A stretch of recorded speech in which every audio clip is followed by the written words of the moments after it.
दुखों की आत्यंतिक निवृत्ति और परमानंद की प्राप्ति स्वरूप मोक्ष सिद्धि के निमित्त हम इस सप्तदिवसीय तत्काल आत्मबोध शिविर में आज चौथे दिन अद्वैत वेदांत के श्रेष्ठतम ग्रंथ अष्टावक्र संहिता के माध्यम से प्रयास करेंगे कि जो देहाध्यास है उसकी निवृत्ति हो जाए और जो आत्माध्यास है उसमें प्रतिष्ठित हो जाए, सत्य से निवृत्ति हो जाए, असत्य से निवृत्ति हो जाए और सत्य में प्रतिष्ठा हो जाए। आज 3 श्लोक लेंगे, 8, 9, 10। वैसे तो एक सीमित समय के लिए शिविर हो रहा है, लेकिन इन तीनों में से कोई एक भी श्लोक लेकर के उस परम को उपलब्ध हुआ जा सकता है। इसकी झलक दिखाएंगे आपको अंत में। आपको झलक न मिलेगी तो इसलिए न मिलेगी, अगर आंख नहीं है तो कैसे कोई झलक दिखा पाएगा। लेकिन आदि शंकराचार्य महाभाग कहते हैं कि ज्येष्ठ वैशाख की इतनी तेज धूप हो, सूरज आग बरसा रहा हो, लेकिन जिसकी आँख ही न हो या जिसने आँख पर पट्टी बांध ली, हाथ से ढक लिया अगर आँख को, तो सूर्य उसे नहीं दिखेगा। ये हमारे साथ यही घट रहा है। परमात्मा नित्य नग्न दिख रहा है, क्योंकि परमात्मा के सिवाय अगर कुछ दिखेगा तो यह सिद्ध हो जाएगा कि कोई दूसरी वस्तु है। जो शिव है वही जीव के रूप में दिख रहा है, जो शिव है वही जगत के रूप में दिख रहा है। तो इस अज्ञान की निवृत्ति करनी है।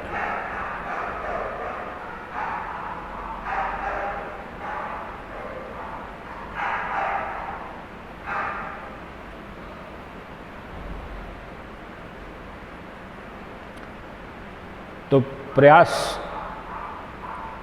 आज ये होगा कि यहीं अभी उस शुद्ध संबित का, चित्ती शक्ति का, आत्मा का, परमात्मा का, ब्रह्म का,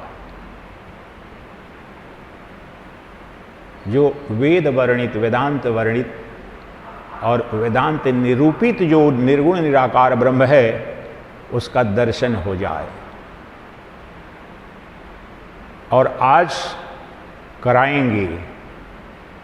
हमारी पूरी गारंटी है, बस आपकी अगर आंख बंद है तो मेरे पास कोई उपाय नहीं है। आंख ज्ञान चक्षु, बुद्धि की आंख अगर बंद है, इसलिए चौथे दिन ये बात कह रहा हूं। अगर मुझे पता है, कोई मुझे जान रहा हूं, कुछ लोगों को अगर 1-2 साल से कोई शिष्य हो, कोई श्रोता हो, उसकी यात्रा तो पहले दिन भी हो सकता है, आधे घंटे में। ये शास्त्र नहीं बोल रहा हूं, अपनी अनुभूति बोल रहा हूं। इसलिए आपको एक ही सूत्र में 1-2 शब्द के माध्यम से ही तत्काल वहां पर केंद्र पर ले जाएंगे, ले जाने का प्रयास करेंगे, बड़े सरल शब्दों में, सरल तरीके से। कहाँ? ब्रह्म शब्द में नहीं, परमात्मा शब्द में नहीं, वो अभी यही जो सदवस्तु है, जिसे परमात्मा ब्रह्म कहते हैं, उस वस्तु का दर्शन करेंगे। इसलिए अपने संपूर्ण मनोयोग से अपने कई जन्मों के जो पुण्य शुभ कर्म हैं, उनको संग्रहित करके आप श्रवण और चिंतन मनन साथ साथ में करते चलें। क्योंकि 3-4 दिन में मूल बातें आपको बता चुका हूं, एक परिचय हो चुका है। इसलिए आज आप वेदांत अगर बहुत अच्छी तरह नहीं भी जानते हैं तो एक परिचय थोड़ा सा हो चुका है। तो आइए प्रारंभ करते हैं। 8, 9, 10, उसके पहले जो 7 तक, कल 7 तक हुआ था, तो 7वें में क्या कहा था?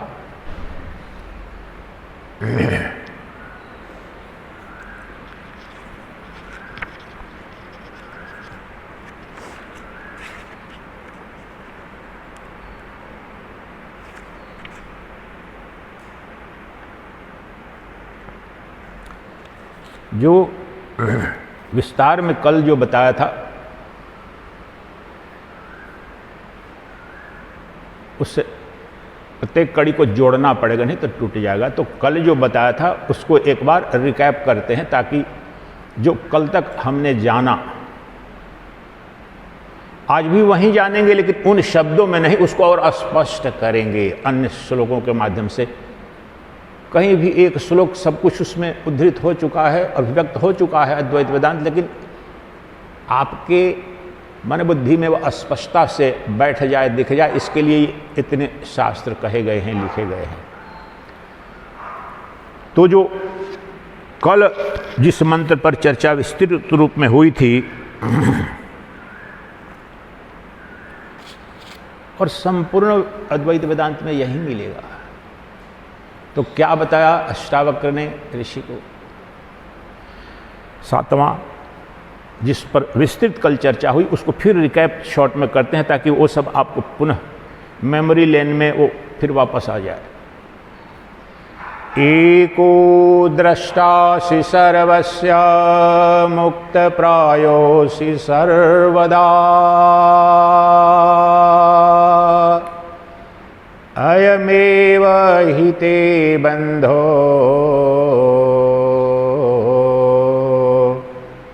द्रष्टारं पश्यसीतरम्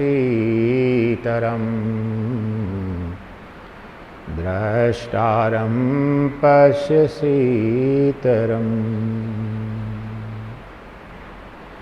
90% जो आत्म साक्षात्कार में बाधा है, समस्या है, इसमें इस एक श्लोक को समझ लें। अगर समझ भी न लें, अगर गहन विश्वास ही कर लें, जिस प्रकार से जो द्वैत मार्गी राम में, कृष्ण में, दुर्गा में, लक्ष्मी में, अपने इष्ट देव में विश्वास करके उनकी आराधना करते हैं, तो उस प्रकार से भी अगर बुद्धि में स्पष्टता से नहीं बैठता है, ये जो बात एक श्लोक में ही कही जा रही है, विश्वास करके भी अगर आप एक हफ्ते 2 हफ्ते तक भी उस विश्वास के आधार पर भी चलेंगे, तो 1 हफ्ते में क्रांति घट जाएगी।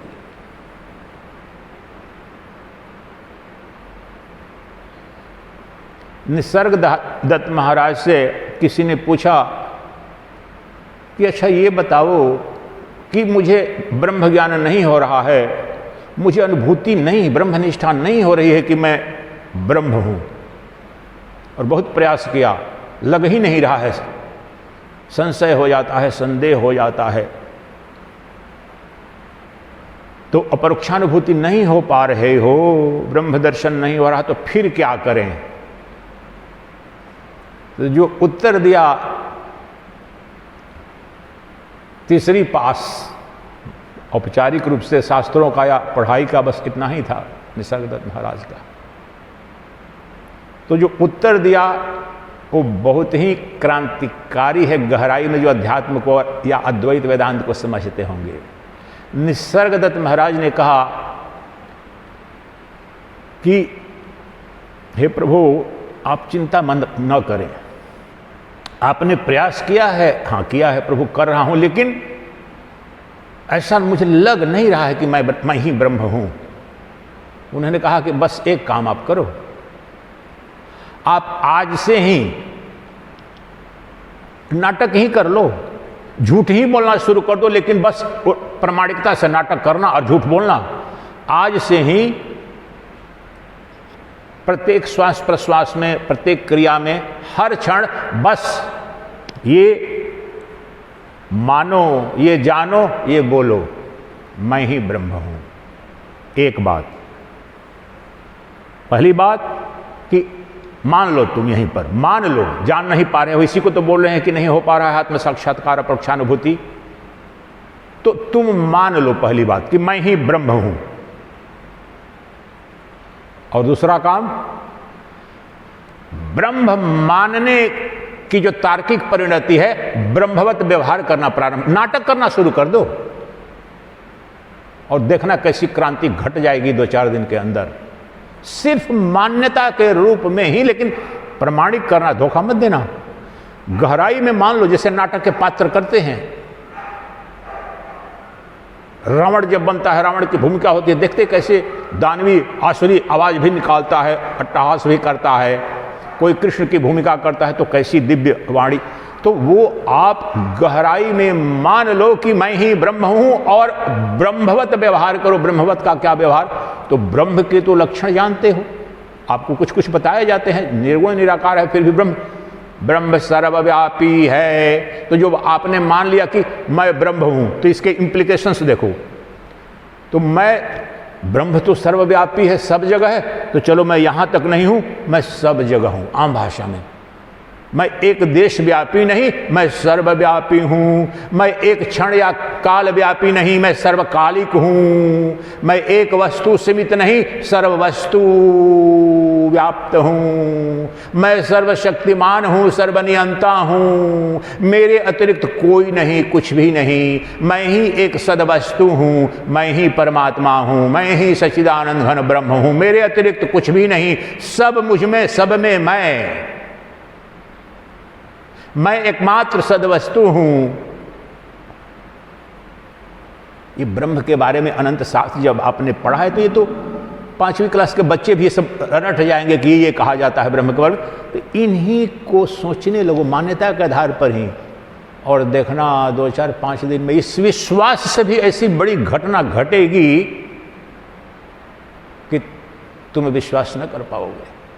इस श्लोक की व्याख्या के लिए ही बता रहा हूं कि एक जो सबसे बड़ी, ये क्यों बता रहा हूं कि ये अष्टावक्र जो कह रहे हैं कि तुम्हारी सबसे बड़ी बाधा यही है कि तुम दृष्टा अपने को नहीं किसी और को मानते हो। एको दृष्टासि सर्वस्य, इसकी व्याख्या के अनुरूप आपको ये बताया कि तो निसर्गदत्त महाराज तो 1984 में ब्रह्मलीन हुए हैं, अभी की घटना है। वो संत भी नहीं थे, सन्यासी भी नहीं थे, 7 बच्चियां थी उनकी, गरीबी का जीवन, चौल में रहते थे।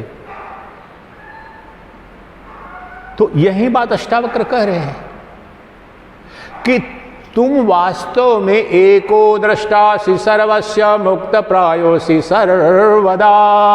तुम एक अद्वितीय सर्व के दृष्टा हो और तुम सदा मुक्त हो। लेकिन तुम्हारा बंधन, तुम्हारा अज्ञान, तुम्हारी समस्या बस इतनी है कि तुम अपने को जो मुक्त दृष्टा है, जो एक अद्वितीय है, वह न मान करके वो दृष्टा किसी और को मानते हो, और अपने को क्या मानते हो? दृश्य मानते हो तुम, और दृष्टा किसी और को मानते हो। अजर अमर अविनाशी तत्व किसी और को मानते हो, अपने को मरण धर्मा मानते हो। अपने को जड़ मानते हो, चेतन किसी और को मानते हो। अपने को दृश्य मानते हो, दृष्टा किसी और को मानते हो। ये व्याख्या कर रहा हूं, लेकिन एक शब्द में यही बात कह दी उन्होंने कि तुम्हारी, अब मैं ये व्याख्या कर रहा हूं कि तुम्हारी 90-95% तो समस्याएं तत्काल गिर जाएंगी जिस क्षण तुम ये विश्वास भी करना प्रारंभ। तुम्हारे शास्त्रों में, भगवत गीता लो, इस देश के सनातन संस्कृति के बहुत सारे पुरोधा भी, ब्राह्मणों की बात करता हूं, और पढ़े लोग भी, ये आपको आश्चर्य होगा कि ये तक 99% को पता है कि वैदिक सनातन संस्कृति में जो सच्चिदानंद घन, ये अद्वैत वेदांत की बात नहीं कर रहा हूं, समग्र वैदिक संस्कृति की बात कर रहा हूं। उसका जो मूल जो तत्व है, आधार स्तंभ है, वह यह है कि सभी प्राणियों के हृदय में परमात्मा निवास करता है। बहुत गहराई में जो कुछ बातें बोलने जा रहे हैं, उसको ये बहुत समय लगेगा सुनने में, मिलने में, और गहराई तक आपके अज्ञानवन को जला देगा। तो एक बात बहुत स्पष्टता से सुन लो, सारे शास्त्रों में इतनी स्पष्टता से कहा गया है कि परमात्मा सभी जीवों के हृदय में निवास कर रहा है, नित्य निवास कर रहा है। लेकिन यह शास्त्रीय बात तक भी हमें पता नहीं है। पोंगा पंथियों ने, निहित स्वार्थ वाले धर्म गुरुओं ने आपको कुछ और बता दिया है। मुझे आध्यात्मिक यात्रा तो बहुत पहले से है, लेकिन जिस दिन भगवद गीता का कुछ 20-25 वर्ष पहले वह श्लोक, कृष्ण के मुखारविंद का जो वह श्लोक, और उस तरह के तो 27 श्लोक हैं जहां पर ये उद्घोष कर रहे हैं कि सब ईश्वर सभी के हृदय में। अब एक दूसरी बात बोल रहा हूं, मुझे 30 साल लगा समझने में कि हृदय किसे कहते हैं। मैं जरा एकेडमिक बैकग्राउंड था, दुनिया भर के चोटी के स्तर के विद्वानों के साथ रहता था, फिलॉसफी मेरा सब्जेक्ट भी था, फिर भी मुझे ये स्पष्टता से जानने में कि हृदय आकाश में या हृदय में, हृदय का तात्पर्य ये बायोलॉजिकल हृदय नहीं है। हृदय आकाश का मतलब वेदांत दर्शन में बहुत सहज सरल अर्थ में अंतःकरण। तो सब, और आम भाषा में कहें तो मन बुद्धि, मन बुद्धि के अंदर परमात्मा। ये समग्र वैदिक वांग में कह रहा हूं जिसमें अलग अलग दर्शन है, फिर भी इसमें ऐक्य है। और इससे भी बड़ा सत्य बताने जा रहे हैं परम पूज्य अखंडानंद सरस्वती जी महाराज के मुखारबिंद से सुना है, क्योंकि हमने उतना अध्ययन नहीं किया है। सन्यासी तो बने हैं, कुछ 14-15 साल से बने हैं, लेकिन उन्होंने बचपन से चूंकि संन्यास लिया था, गहन अध्ययन किया था। तो एक बात जो बताते हैं वो ध्यान से सुनो सभी मार्ग वाले। ये दूसरी बाधा सनातन धर्म में, और सनातन धर्म में जो धर्म का जो आडंबर पाखंड चला है, जो बंधन का कारण बन रहा है, मोक्ष का नहीं, उसका कारण क्या है? तो अखंडानंद जी ने कहा कि भारत में यानी सनातन संस्कृति के जितने मार्ग हैं, इस वाक्य को याद कर लेना सदा सदा के लिए जो बोलने जा रहा हूं, बहुत सरल वाक्य है। भारत में जितने मंथ हैं, जितने दर्शन हैं, जितने पंथ हैं, उन सब में एक मत है। और ये जो बोलने जा रहा हूं अद्वैत वेदांत नहीं। अद्वैत वेदांत तो आप बोलोगे चलो उसमें तो उद्घोष करते ही हैं कि मैं ही ब्रह्म हूं। अद्वैत वेदांत से परे भी जितने दर्शन है, द्वैत मार्ग को ले लो, ओ वैष्णव हो, कृष्ण के भक्त हो, राम के भक्त हो, ये वैदिक काल के जो 5 है ना, गाणपत्य, शौर्य, शक्ति उपासक, वैष्णव, तो ये सबके सब, इन सब में एक मत है। जो गणपति का उपासक है, या शौर्य यानी सूर्य का उपासक है, या शक्ति का उपासक है, या शैव है, या वैष्णव, ये 5 द्वैत मार्ग में अनादिकाल से ये उपासना वैदिक काल से चलती आ रही है द्वैत में। अब 5 में कितने संघर्ष हुए, हत्याएं हुई हैं, लेकिन इन 5 में एक बड़ा ही क्रांतिकारी ऐक्य है। ओ सूर्य का उपासक हो, या गणपति का उपासक हो, या शक्ति का उपासक हो, या शैव शिव का उपासक हो, या विष्णु का उपासक हो, सब में ये एक मंत्र है शास्त्रों में कि हमारा आराध्य, हमारा प्रियतम मेरे हृदय में है और सभी जीवों के हृदय में है। मैं वेदांत की बात नहीं कर रहा हूं, ध्यान दीजिए। ये द्वैत मार्ग के भी जितने शास्त्र हैं ये सनातन धर्म में, सब में ये एक मत है कि मेरा जो आराध्य है विष्णु, वैष्णव को ले लो तो राम आ जाएंगे, कृष्ण आ जाएंगे, विष्णु के जितने अवतार हुए। अब जा करके आप, मेरे पास तो उतना आप साधन नहीं, उसमें कुछ अभिरुचि है, लेकिन आप रिसर्च करें, आप 100 वैष्णव से बात करें, चलो 10 से बात कर लो, आपके गांव में मिल जाएंगे कि भाई अच्छा मैं तो महाराज बहुत बड़ा उपासक हूँ कृष्ण का, बहुत बड़ा राम का उपासक हूँ। आज ऋषिकेश में, आज क्या कल जो गए थे वहाँ दिख रहा था, आज मुझे पता चला, वहाँ नाम नहीं लेने जा रहा हूँ, लेकिन परमार्थ निकेतन में 1 महीने के लिए, 1 महीने से भी ज़्यादा के लिए राम कथा चलेगी। और हम जब जब वहाँ पर गए हैं उसी संत का चलता है, और लाखों में भीड़। पिछली बार भी बिल्कुल शिविर के समय ही गया था, उन्हीं संत का चल रहा था वो अप्रैल में, और फिर 1-1.25 महीने का चल रहा है, हजारों लाखों की भीड़ भी आती है। उनमें भी जा करके, और आप उनसे पूछो, मैंने अभी जाकर पूछा नहीं है, लेकिन अब मैं तो पूरे विश्व में ही कह रहा हूं, जाकर के उनसे पूछो कि तुम्हारे राम कहाँ हैं, किस रूप में दर्शन करना चाहते हो, किस लिए कथा श्रवण करने आए हो, किधर दिखेंगे।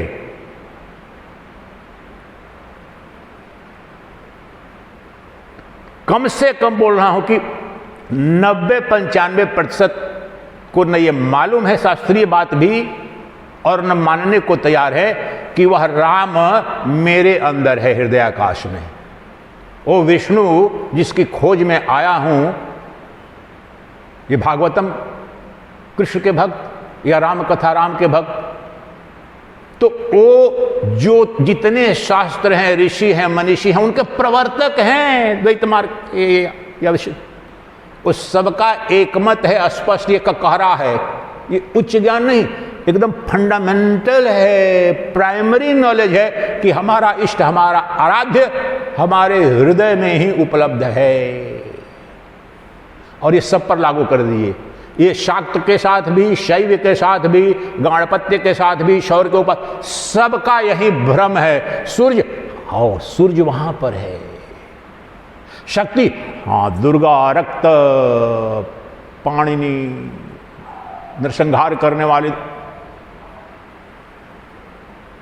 जो आपको आपके समक्ष ये तथ्य रख रहा हूं, इसका अगर आपके अंदर प्रामाणिक रूप से सत्य को जानने की अभिप्सा होगी तो इसका बहुत क्रांतिकारी महत्व है। अभी आपके जीवन में ही बहुत क्रांतिकारी परिवर्तन आएंगे कि ये जो समाज, ये जो संस्कृति, जो मौलिक अपने शास्त्र हैं, उनके ही जो मौलिक बिल्कुल प्राथमिक सूत्र हैं, उनके बिल्कुल विपरीत बताया गया है या मान करके चल रहे हैं।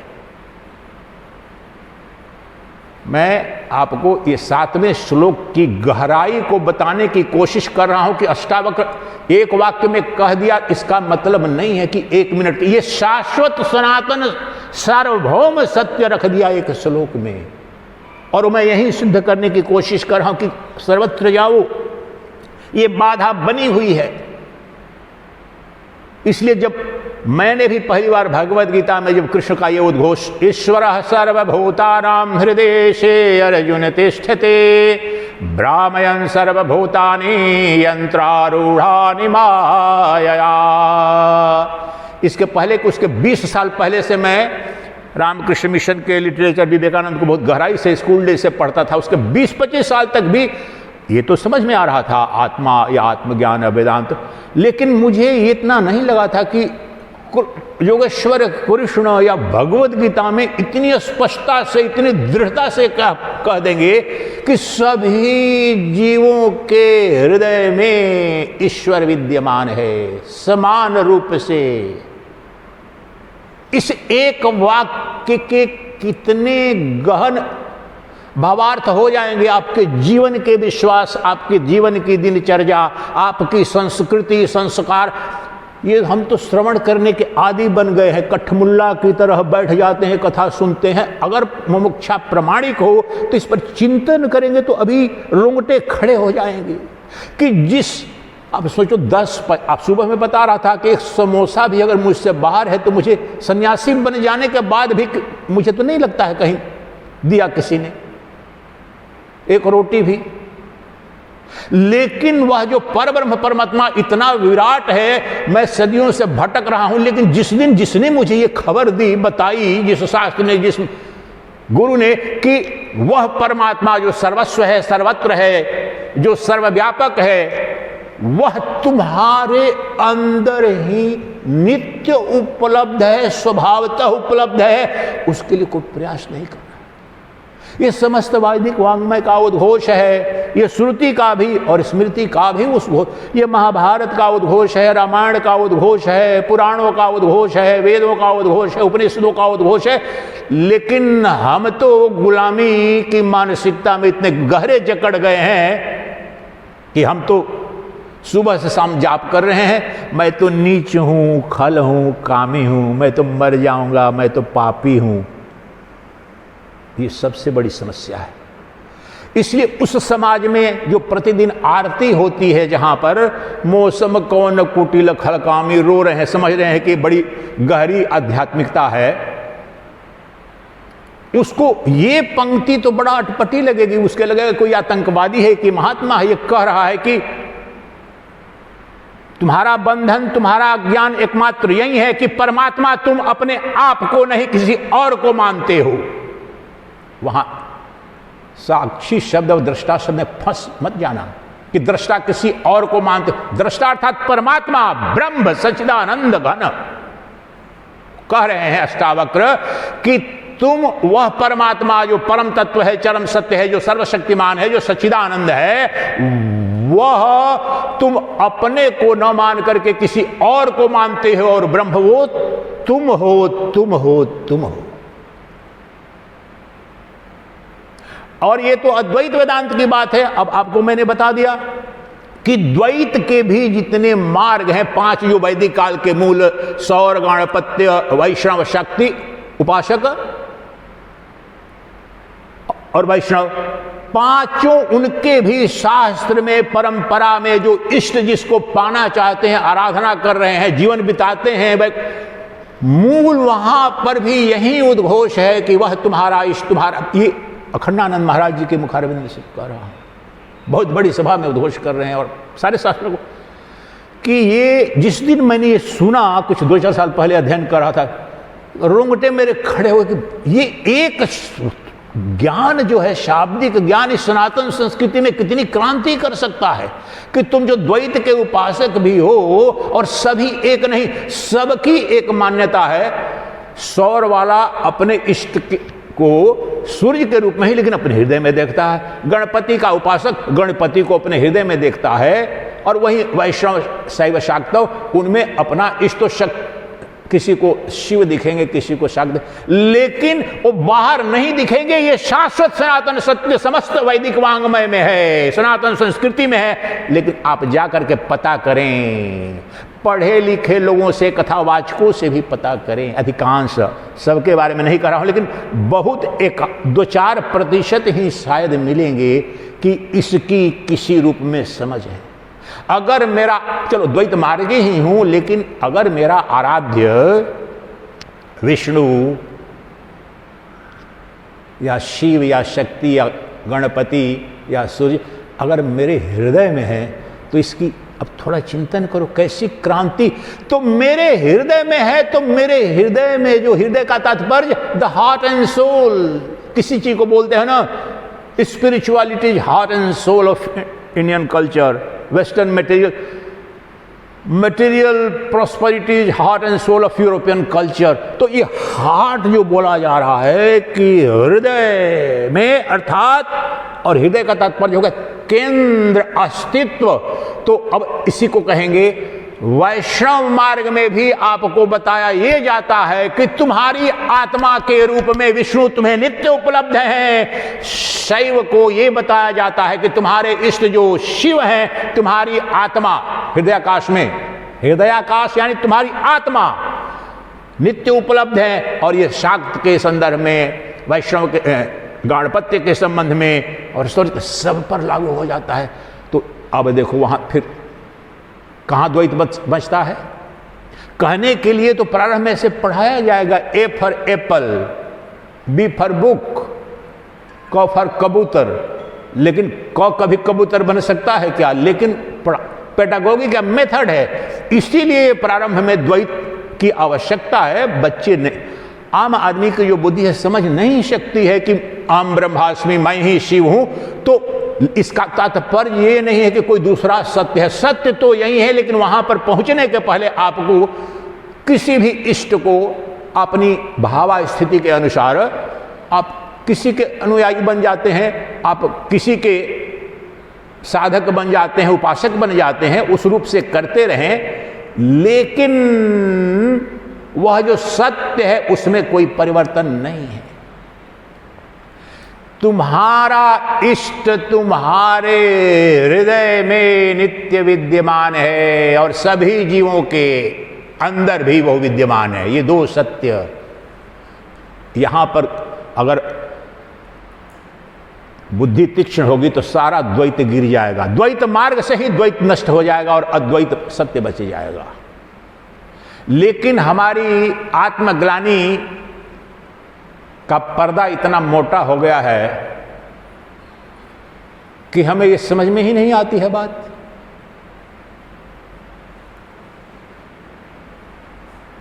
तो यही बात कह रहे हैं अष्टावक्र 7वें में, जो कल भी इतना समझाया। और इस बात को ही समझना है। 90% तो ब्रह्म ज्ञान घट जाएगा। इस बात को अगर नहीं जान पाओ और गुरु निष्ठा हो, श्रोत्रिय ब्रह्मनिष्ठ गुरु में, जिस प्रकार के फिजिक्स का स्टूडेंट अपने प्रोफेसर के प्रति श्रद्धा रखता है। मैथमेटिक्स का प्रोफेसर मोक्ष तो नहीं देता है, लेकिन मैथमेटिक्स का प्रोफेसर जो है उसमें श्रद्धा रखता है ना, he is a good professor, he is a good physicist, he is a great economist. उतनी ही श्रद्धा तुम रख लो अगर श्रोत्रिय ब्रह्मनिष्ठ या चलो अच्छा वेदांत का जानकार भी हो।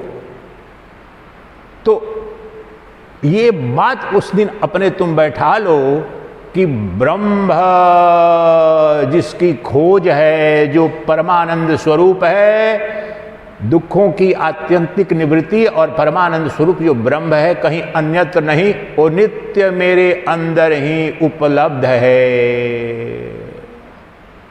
तो इससे बड़ा शुभ समाचार सृष्टि में क्या है? राष्ट्रपति बनना, प्रधानमंत्री बनना, दुनिया का बड़ा धनवान बनना, अगर गहराई से सोचो, दुनिया का कौन सा राष्ट्रपति अनादिकाल से लो, ये तो लोकतंत्र का समय है, अलेक्जेंडर हो, नेपोलियन हो, कितने दिन उसका वैभव चला, सब आए गए। लेकिन ये उद्घोष देखो अनादिकाल से 5000, अगर तो वेस्टर्न साइंटिस्ट भी ऋग्वेद बोल रहा तो 5 से 6000 वर्ष पूर्व बोल रहे हैं, यह खंड भाव से वो दर्शन चला रहा है कि जो परम तत्व है, जो चरम सत्य है, वो नित्य उपलब्ध है तुम्हारे स्व के रूप में, तुम्हारे आत्मा के रूप में। तो वही जो दूसरा उदाहरण, एक समोसा भी अगर मुझसे बाहर है, एक रोटी भी किसी अन्य के अधिकार में है, उसके लिए मुझे भीख मांगना पड़ेगा, प्रभु एक रोटी तो दे दो, थोड़ा वो तो दे दो, थोड़ी सब्जी तो दे दो। मैंने देखा है, वैसे तो जहाँ प्रसाद पाने जाता हूँ बहुत अच्छा आश्रम है, फिर भी सीमाएं होती हैं। देखता हूँ, हमें तो समस्या नहीं होती, लेकिन देखता हूँ, मैं अध्ययन करते रहता हूँ, कोई नकारात्मक, तो कभी किसी के पास वो इच्छा होती है, कोई मिष्ठान बना है कुछ, तो देखता हूँ कि उस व्यक्ति की इच्छा हो रही है कि जरा और दे दो, ये दे दो, तो कितना कातर भाव से देखते रहता है कि थोड़ा और दे दो मेरे को सब्जी, या थोड़ा और दे दो। कोई दे देता है, कभी नहीं देता है। इतनी छोटी सी चीज़ है, सृष्टि की इतनी छोटी चीज़ है, लेकिन विशेष रूप से खीर बनता है जो आश्रमों में। और मुझे जब यूनिवर्सिटी में हॉस्टल में रहता था तो पकौड़े हफ्ते में एक दिन बनते थे, तो सारा वो पकौड़ा आधे घंटे में खत्म हो जाता था चावल के साथ में।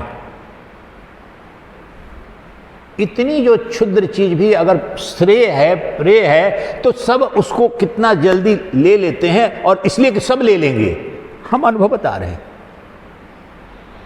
लेकिन वह जिसमें सब है, जो सब है, जो सर्वस्व है, सर्वत्र है, और जिसके परे कुछ भी नहीं है, वो नित्य तुम्हें उपलब्ध है, तुम बेखबर हो, कहीं और ढूंढ रहे हो। इससे बड़ी मूर्खता क्या है? इससे बड़ी दयनीयता क्या है? तुमसे बड़ा दया का कोई पात्र नहीं है। अंबानी का, अडानी का, टाटा का, बिरला का, जॉर्ज सोरोस का धन तो छीना जा सकता है। स्टॉक मार्केट में रोज जाते हैं, करोड़ों के ऊपर नीचे जाते हैं, कोई आज जो धनवान था कल।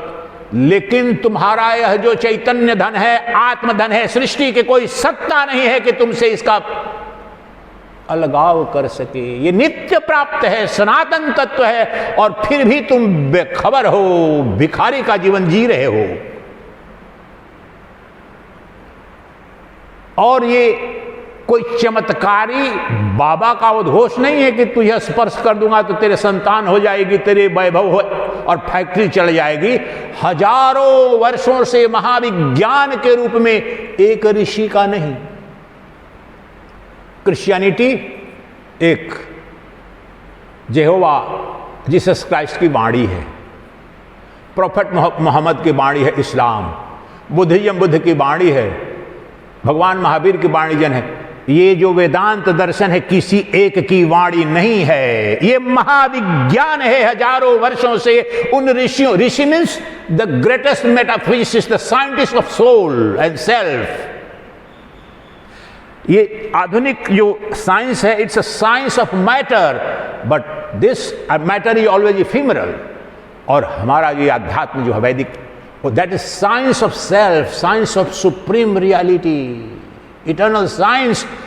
हजारों लाखों अरबों ऋषियों ने, मनुष्यों ने, जो उस पथ पर गया कोई निराश नहीं लौटा, अपने अंदर ही उस परम वैभव को उपलब्ध हो गया।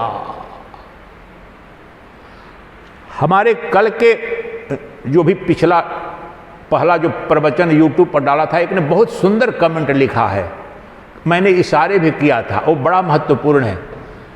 उसने लिखा कि महाराज से आपका जो प्रवचन है तो बिल्कुल यही बात जो जितने वेस्टर्न कंट्री है, मैंने 2-3 दिन पहले ये बात बोली भी थी कि वेस्टर्न कंट्री के जितने लोग हैं पढ़े लिखे लोग, तो जिन्हें नियर डेथ एक्सपीरियंस हुआ, वो सब ये बात बोलते हैं कि जब मैं मरने लगता हूँ, देखा शरीर से डरा था, लेकिन जब देखा तो पता चलता कि मैं तो दृष्टा हूँ, साक्षी हूँ इस शरीर का, तत्काल देखता हूँ कि ये शरीर मर रहा है, मैं तो बिल्कुल इससे अलग हूँ। हजारों वीडियो आपको मिल जाएंगे यूट्यूब वगैरह पर, ये रियल है, they are not ordinary people. उसमें कितने साइंटिस्ट हैं, प्रोफेसर्स हैं, उन सबके साथ घटा है। तो वो उस व्यक्ति ने आज कमेंट आप जाकर देख सकते हैं हमारे यूट्यूब पर, वो एक दिन मैंने इशारे किया था यही बोलने के लिए। इसलिए तुम जो तुम्हारा साक्षी है वही ब्रह्म है, इसलिए उसका जन्म नहीं, उसकी मृत्यु नहीं, उसमें मृत्यु है नहीं, लेकिन तुमने अपने को युग युग से शरीर मान रखा है, दृश्य मान रखा है, जड़ मान रखा है। इसलिए इस मान्यता को तोड़ दो, खंडित कर दो। और इसके विपरीत जो मान्यता है कि शरीर नहीं शरीरी हूं, जड़ नहीं चेतन हूं, दृश्य नहीं दृष्टा हूं, अभी से गहराई में विश्वास करके भी तुम जीवन जीने लगो, व्यवहार करने लगो। इसका तात्पर्य ये नहीं कि सड़क पर आपको बोलते चलना, नहीं, गहराई में सर्वत्र। फिर इसका गहराई का इंप्लीकेशन क्या होगा? मैं ब्रह्म हूं तो मैं ब्रह्म के साथ ही साथ एक दूसरा सत्य समझना पड़ता है, और वो सत्य कि सब ब्रह्म है। अहम ब्रह्मास्मि का दूसरा सर्वम खलु इदम ब्रह्म। मैं ब्रह्म हूं तो तुम भी ब्रह्म हो, अद्वैत वेदांत के अनुसार बोल रहा हूं।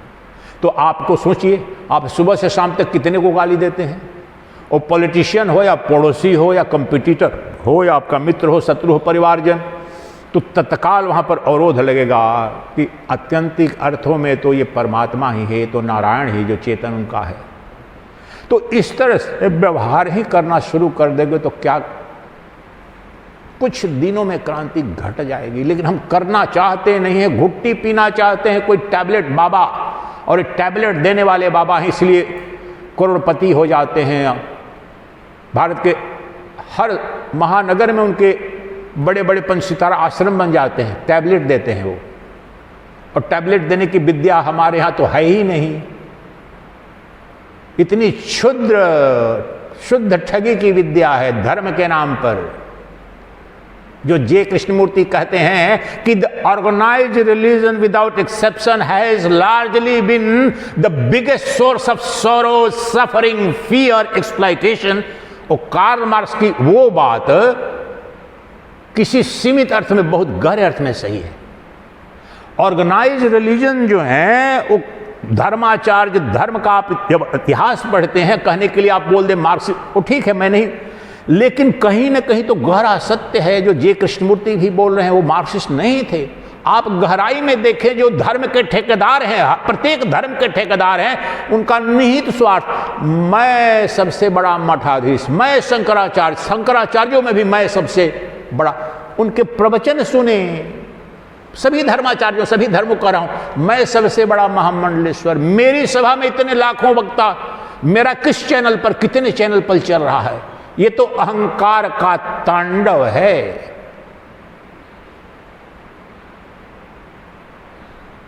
इसलिए धर्म तुम्हारे अहंकार की तृप्ति, तुम्हारे अहंकार को, ये अगला श्लोक ही यहीं आएगा। अब हम तो उसकी व्याख्या करें, लेकिन बिल्कुल यहीं पर श्लोक ही 8वां यहीं है ही कि हमारे अध्यात्म की यात्रा भी मेरे अहंकार की पूर्ति का साधन बनाना चाहता हूं, ठगना चाहता हूं। मेरा राम भी, राम की भक्ति भी मेरे काम के हथकंडा बन जाए, साधन बन जाए। मेरा ब्रह्म भी मेरे अहंकार की तुष्टि। इस आश्रम में बताता हूं, हमारे कुछ मित्र थे, बुजुर्ग थे, अब चला गया उनका शरीर में, बोलता था शुरू बोलते थे कि मैं तो समाधि लगा लूंगा महाराज, खुलवा दोगे, मैं तो सिद्ध हूँ, ये हूँ। बोले कि समाधि जब लगा लोगे तो कहाँ घूम रहे हो, लगा करके आनंद लो।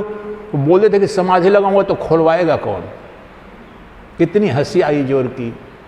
जो धर्म के नाम पर पाखंड है वहीं दिख गया। मैंने बोला कि समाधि जब लग गई तो तुम समाधि को खुलवाना क्यों चाहते हो? अरे महाराज समाधि नहीं खुलेगी तो मैं मर जाऊंगा। गई भैंस पानी में, सारा रामायण हो गया, सीता किसका पति। उसको समाधि का प्रयोजन बस इतना है कि समाधि लग जाए, कोई खुलवा दे, कहो कि मैं तो समाधि लगाता हूं, चलो टेलीविजन लाओ, चैनल लाओ, 7 दिन की समाधि। उन संतों को मैं जानता हूं व्यक्तिगत, उनका पर्सनल हिस्ट्री जानता हूं कि जो 7 दिन के 15 दिन के समाधि लगाते हैं, अखबारों में छपता है, उनका व्यक्तिगत जीवन सुनेंगे तो आपको घृणा हो जाएगी। ये क्षुद्र विद्याएं। और वहीं अहंकार मुझे व्यक्तिगत रूप से दिखा, अरे महाराज मरना है क्या मुझे? समाधि लगाऊंगा और फिर उसके बाद प्रचार करूंगा। प्रचार करना है कि मैं समाधि लगाता हूं, तुम भी सुखो, मेरी दुकान चलानी है। तो अहंकार बड़े सूक्ष्म रूप में हमारे लिए बाधा बन करके यहां पर खड़ा है, और वह यह मानने नहीं देता है कि जो एक अद्वितीय सच्चिदानंद घन ब्रह्म है, जो नित्य मुक्त है, जो साक्षी चैतन्य के रूप में मेरे अंदर है, वही परम तत्व है, वही परम सत्य है। इसलिए हम मानने लगते हैं।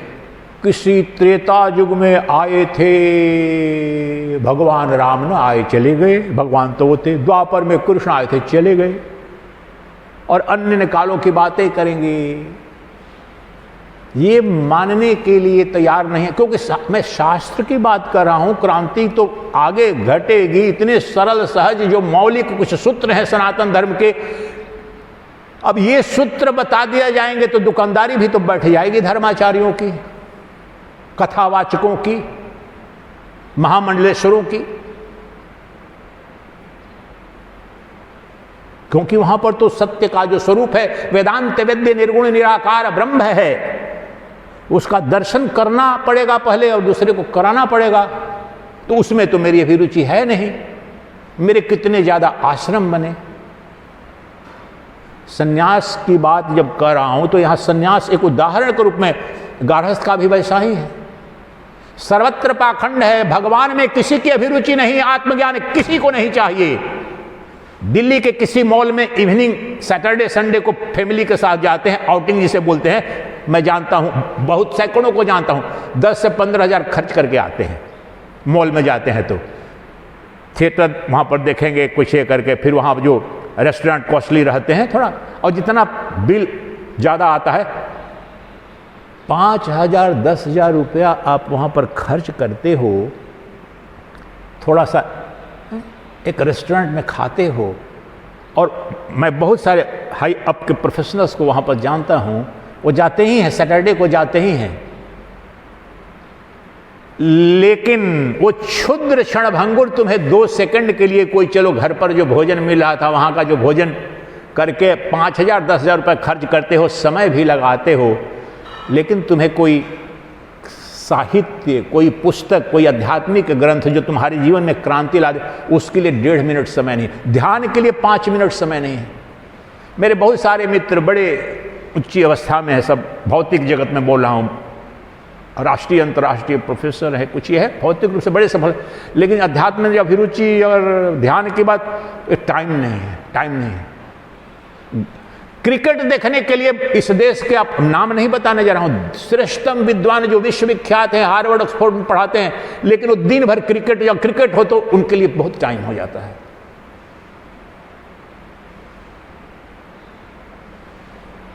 कहना चाह रहा हूं कि हर व्यक्ति ठग रहा है अपने आप को। गहरे अर्थों में वो नास्तिक है, वो जान रहा है ये धर्म कर्म अध्यात्म, ये बाबा और ये परमात्मा, ऊपर से चलो हिंदुत्व की राजनीति करूंगा, या हिंदुत्व की गाली देने की, दोनों बराबर, हिंदुत्व की गाली देने की, या कुछ करूंगा, या नास्तिक या माँ बाप, जो भी करूंगा मेरे अहंकार की तृप्ति के लिए होना चाहिए। उस तत्व में अभिरुचि नहीं है, क्योंकि the vast majority of humanity and especially the intellectuals are deeply suffering from schizophrenia.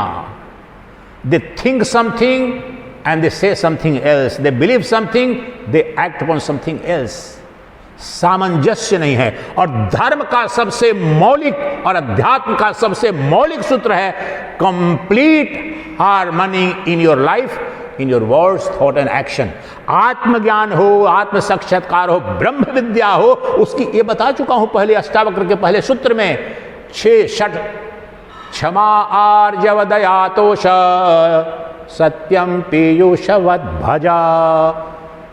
उससे this is supreme science of complete harmony in your life, in your social life, in your political life and your family life.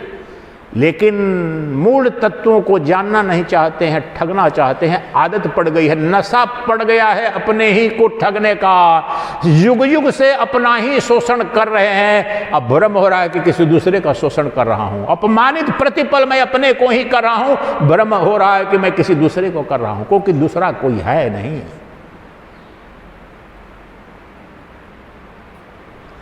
इसलिए ये इसकी गहराई समझें कि ये आपके अंदर गहरे में ये बैठ ही नहीं है बात। नहीं, मैं ब्रह्म कैसे हो सकता हूं? ब्रह्म तो मुझसे बाहर है। ब्रह्म तो इतना विराट है, अनादि है, अनंत है, अमर है, अविनाशी है।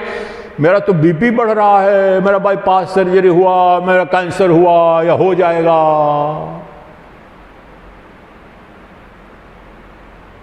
हास्यास्पद लगता है वहां पर। ये सारी बीमारियां, सारे रोग शरीर के हैं। शरीर में कुछ भी नहीं। इन रोगों को रोकने का कोई उपाय नहीं है। वो विद्या नहीं, उसमें अभिरुचि ही नहीं है। आज शंकर कहते हैं विवेक चूड़ामणि में, और बहुत बड़ी, कि जो शरीर के पोषण में, शरीर के संभालने में लगा हुआ है, उसको आत्मज्ञान भूल जाना चाहिए। कभी नहीं होगा उसे।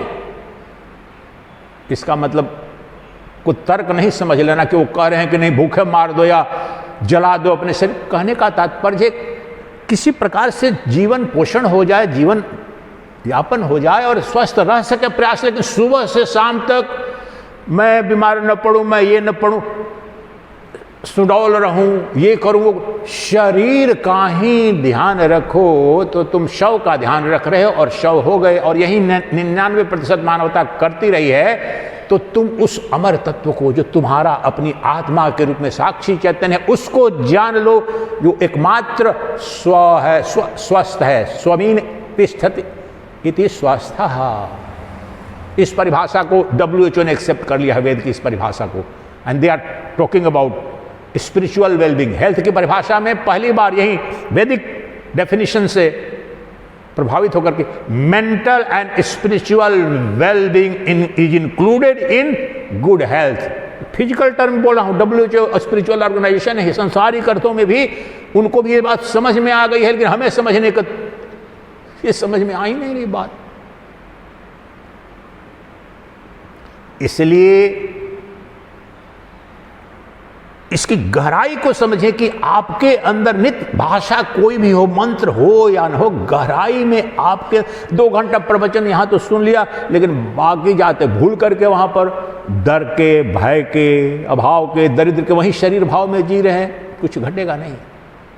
इसलिए सारांश में पहली जो क्रांति ये घटानी है कि ये मान लेना है, ये जान लेना है, उसी अनुसार व्यवहार करना है कि अगर बोल रहा हूं अभी भी हमें नहीं देखा, अगर वह परब्रह्म परमात्मा है, अगर कोई अमर तत्व है, अगर कोई सर्वव्यापी सर्वनियंता है, तो वो मेरी आत्मा के रूप में नित्य उपलब्ध है और मैं उसी में ऊर्जा लगाऊंगा और उसी को जानूंगा। मुझसे परे कोई ब्रह्म नहीं। मुझ अद्वैत वेदांत का उद्घोष कर रहा हूं, भाषा अलग।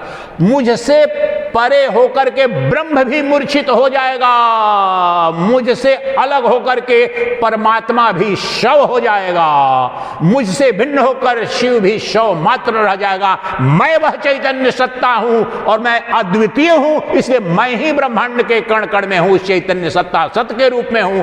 इसलिए ब्रह्म का और ब्रह्म के मुझसे भिन्न, मुझसे बाहर, मुझसे अलग होने की कहीं कोई संभावना नहीं है। मुझसे जो भिन्न है, जो मुझसे पर है, मुझसे अलग है, अमंगल है। ये अष्टावक्र कहते हैं मुझसे परे सब कुछ अमंगल है। चाहे वो मेरा मित्र हो, चाहे मेरा शत्रु है, अगर मुझसे परे है तो अमंगल है, अनर्थ है, भय का कारण है, रोग का कारण है। इसलिए मैं और मैं और मैं और सर्वत्र मैं जब अपना दर्शन करने लगता हूं और करता हूं, वहीं पर समग्र समूल अनर्थ की निवृत्ति होती है, उच्छेदन होता है और सर्वदा अखंड मंगलमय अपने शिव मूर्ति, शिव स्वरूप में, सच्चिदानंद में प्रतिष्ठित हो जाता हूं। इस भाव में पहले, इस भाव को, ये सारी तकनीकें ये बताई जा रही हैं। इसके लिए ध्यान करेंगे, जप करेंगे, सोचेंगे आम चलते फिरते में, तब देखिएगा प्रतिक्षण कैसे घटने लगेगा। तो ये जो बताया था तो ठीक है, एक श्लोक की व्याख्या की थी, लेकिन जितने भी शास्त्र पढ़ेंगे 90% तो समस्या यही है। इसलिए बार बार इसको बता रहा हूं कि गहराई में कहीं ना कहीं ये बैठ गया है कि नहीं नहीं, परमात्मा मेरे अंदर नहीं हो सकता है, कहीं ऊपर होगा, किसी अन्य काल में होगा, या मेरे, अच्छा बहुत वेदांत का श्रवण कर लिया किसी अच्छे गुरु से, हंसानंद सरस्वती जी महाराज के मुखारबिंद से बहुत से मिले हैं मुझे करके, अरे उनका तो प्रवचन सुनता था, बहुत अच्छा लगता था, कहाँ पहुँचा है, अब आप जाकर देखें वो कहाँ पहुँचा है। तो उसको भी ये लगता है तो मेरे अंदर, लेकिन बाबा जुग जुग लग जाएंगे, या कुछ बड़ी तपस्या करनी पड़ती है, जुग जुग का सब कुछ छोड़ना पड़ेगा, ये उसी का अंग है, उसी तुम्हारी बाधा का। तुम्हारी मुमुक्षा हो, तुम्हारे अंदर उसके प्रति चाह हो, समझ में आ जाए तो क्षण भर में मिल जाएगा। उसके अनुरूप होना चाहिए। 10,000 की नौकरी, 20,000 की नौकरी करने के लिए तुम दिन भर 12 घंटा खटते हो। 90% लोगों की ये कहानी है भारत की। दिल्ली मुंबई जैसे महानगर में जो सिक्योरिटी गार्ड रहते हैं उसमें बहुत सारे MSc M.Com BSc किए हुए 8,000 10,000 सैलरी मिलती है। 20,000 पर साइन कराते हैं और 8,000 10,000 देते हैं, परिवार कैसे चलाते हैं। तो 90% लोगों की जहाँ पर समस्या ये है, जहाँ उपार्जन ये है, जहाँ इतनी जिंदगी की कितनी तंगी के साथ जीता है, अपना जीवन यापन करना है, वहाँ पर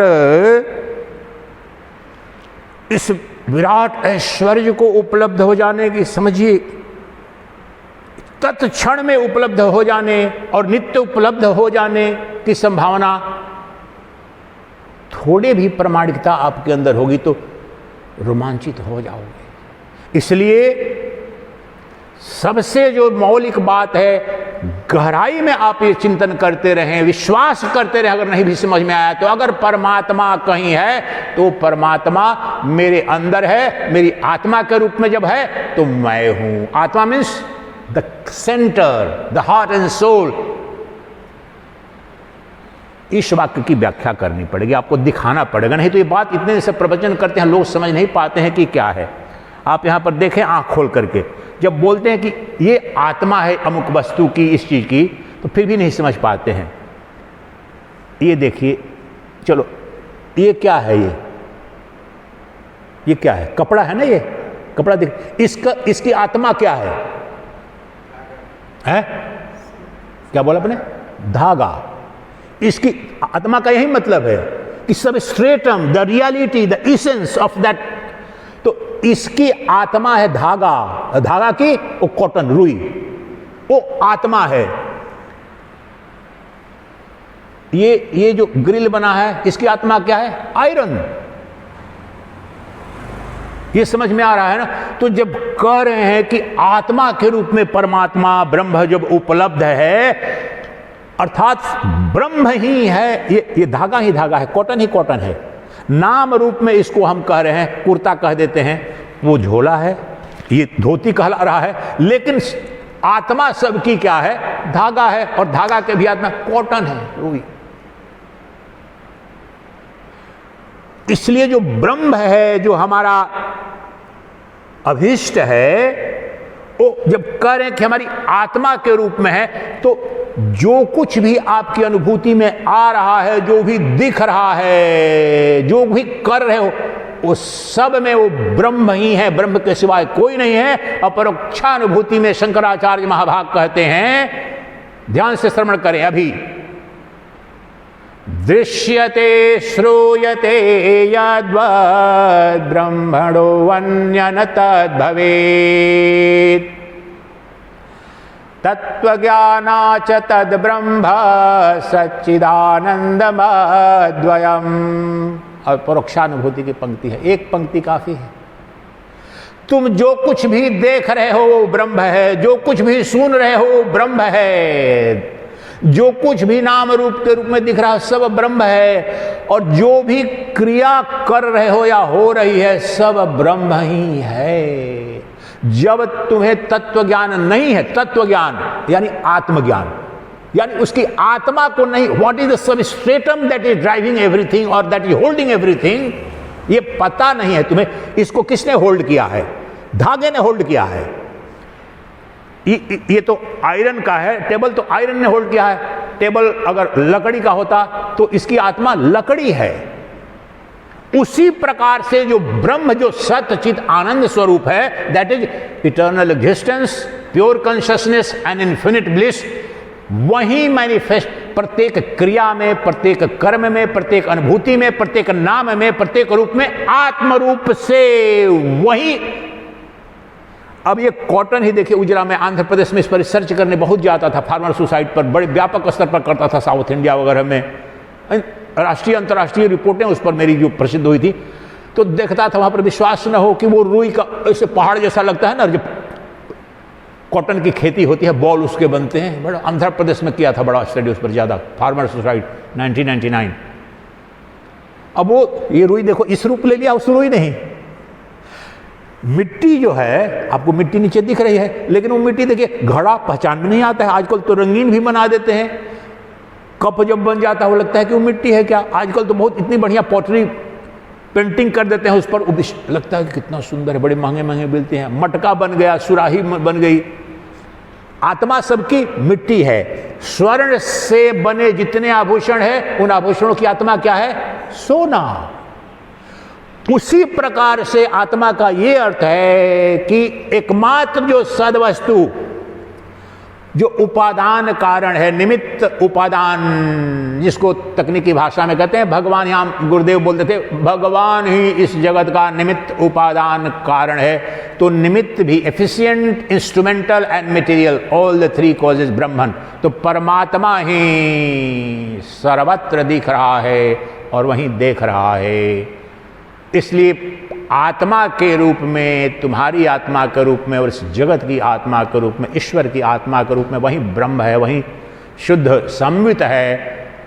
यह जान लो और अपनी परिपूर्णता में वह तुम्हारे अंदर उपलब्ध है, तुम्हारे तुम के रूप में, तुम्हारे मैं के रूप में। इसलिए अपनी इस बाधा का भंजन करो, खंडन करो, ज्ञान की तलवार से काट दो। अगले श्लोक में यही बोलने जा रहे हैं कि मैं ब्रह्म नहीं, ब्रह्म कोई और है। तुम ही ब्रह्म हो, मैं ही ब्रह्म हूं, मैं ही ब्रह्म हूं, मैं ही साक्षी चैतन्य हूं। ये अभी से मान करके व्यवहार करना शुरू कर दो, उस पर अनुसंधान करना शुरू कर दो, व्यवहार करना शुरू कर दो। और इसको और स्पष्ट करते हुए वही 8वें श्लोक में कहते हैं महर्षि, अब एक मान्यता के कितने इंप्लीकेशंस होते हैं, आयाम हो जाते हैं। तो इसी मान्यता ने कि मैं नहीं हूं, तो मैं ब्रह्म नहीं कोई और है, कैसे आया? तो 8वां श्लोक,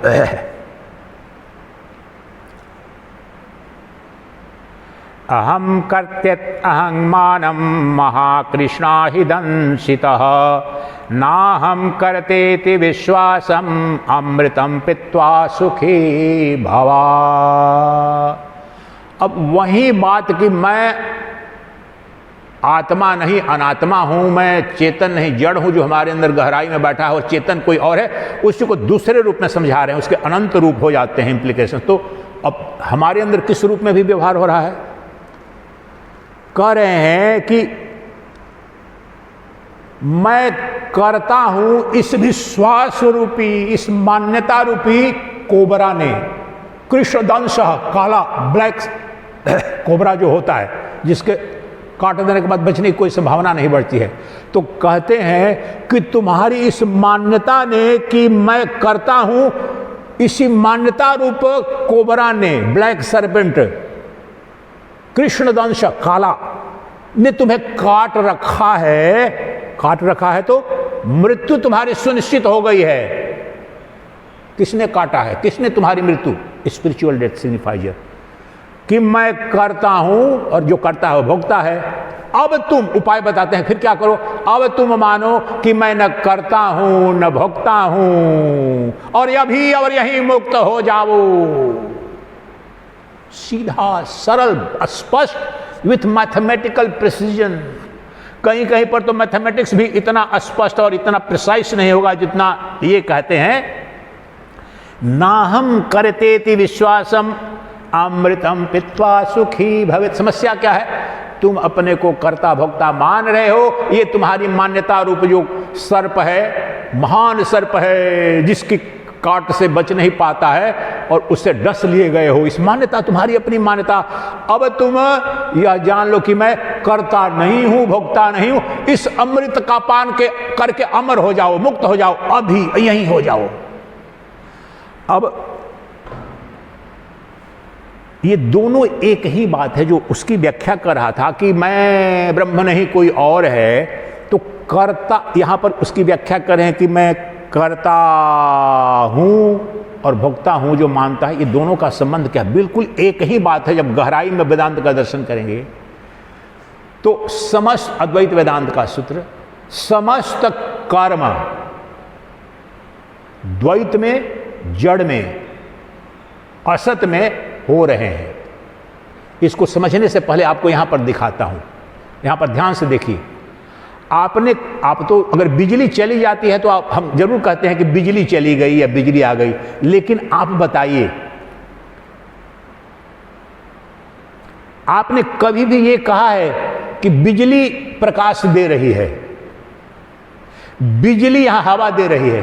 कभी नहीं कहेंगे।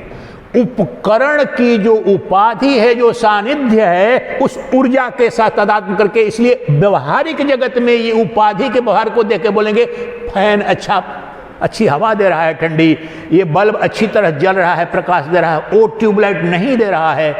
उसी प्रकार से ब्रह्म तो मूल ऊर्जा है, मूल सत्य है, लेकिन उसके अधिष्ठान रूपी ये समझ जो जीव जगत, वो सारे के सारे कर्म उसमें हो रहे हैं, उसके द्वारा हो रहे हैं। ये जो उदाहरण कहीं आपको शास्त्र में नहीं, लेकिन बहुत गहन चिंतन करते करते ये खोलते हैं, जो इतना समय लगा है कि ये तो अभी ही घट रहा है। और यही तो ब्रह्म जो जगत है, यहां पर जगत के रूप में, ये उपकरण के रूप में जो नाम रूप हमें दिख रहा है, तो सारे व्यवहार, सारे कर्म, जो कल बताया था अद्भुत रामायण में सीता जी ने बोला कि सारे कर्म मैं करती हूं, राम जी कुछ नहीं करते हैं। और सीता जी का तात्पर्य माया, नाम रूप। लेकिन राम जी की शक्ति के बगैर, सानिध्य मात्र, वेद का उपनिषद कहा कि राम के सानिध्य के बगैर कुछ नहीं, उनकी छाया है, पुरुष की छाया है, लेकिन राम जी कुछ नहीं करेंगे। अर्थात आत्मा तो अकर्ता भोक्ता है, लेकिन जो अनात्मा है उसमें कर्म है, उसमें पाप है, उसमें पुण्य है, धर्म है, अधर्म है, बंधन है, मुक्ति है। तो चूंकि हमने, अब देखो कहां से जुड़ते हैं, हमने अपने को क्या माना है, युग युग से शरीर माना है। और शरीर क्या है, दृश्य है, जड़ है, असत है।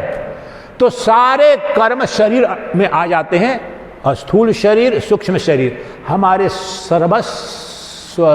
समस्त कर्म किसमें और किससे हो रहे हैं, सूक्ष्म स्थूल शरीर से हो रहे हैं। अभी देखो यहां पर ब्रह्म दर्शन आपको साक्षात, ये इस बोतल को उठाना है मुझे, एक क्रिया घटित हो रही है ना ये करके, इसके लिए ऊर्जा की जरूरत पड़ी है ना। किसने उठाया है इसको, हाथ ने उठाया है, ठीक है।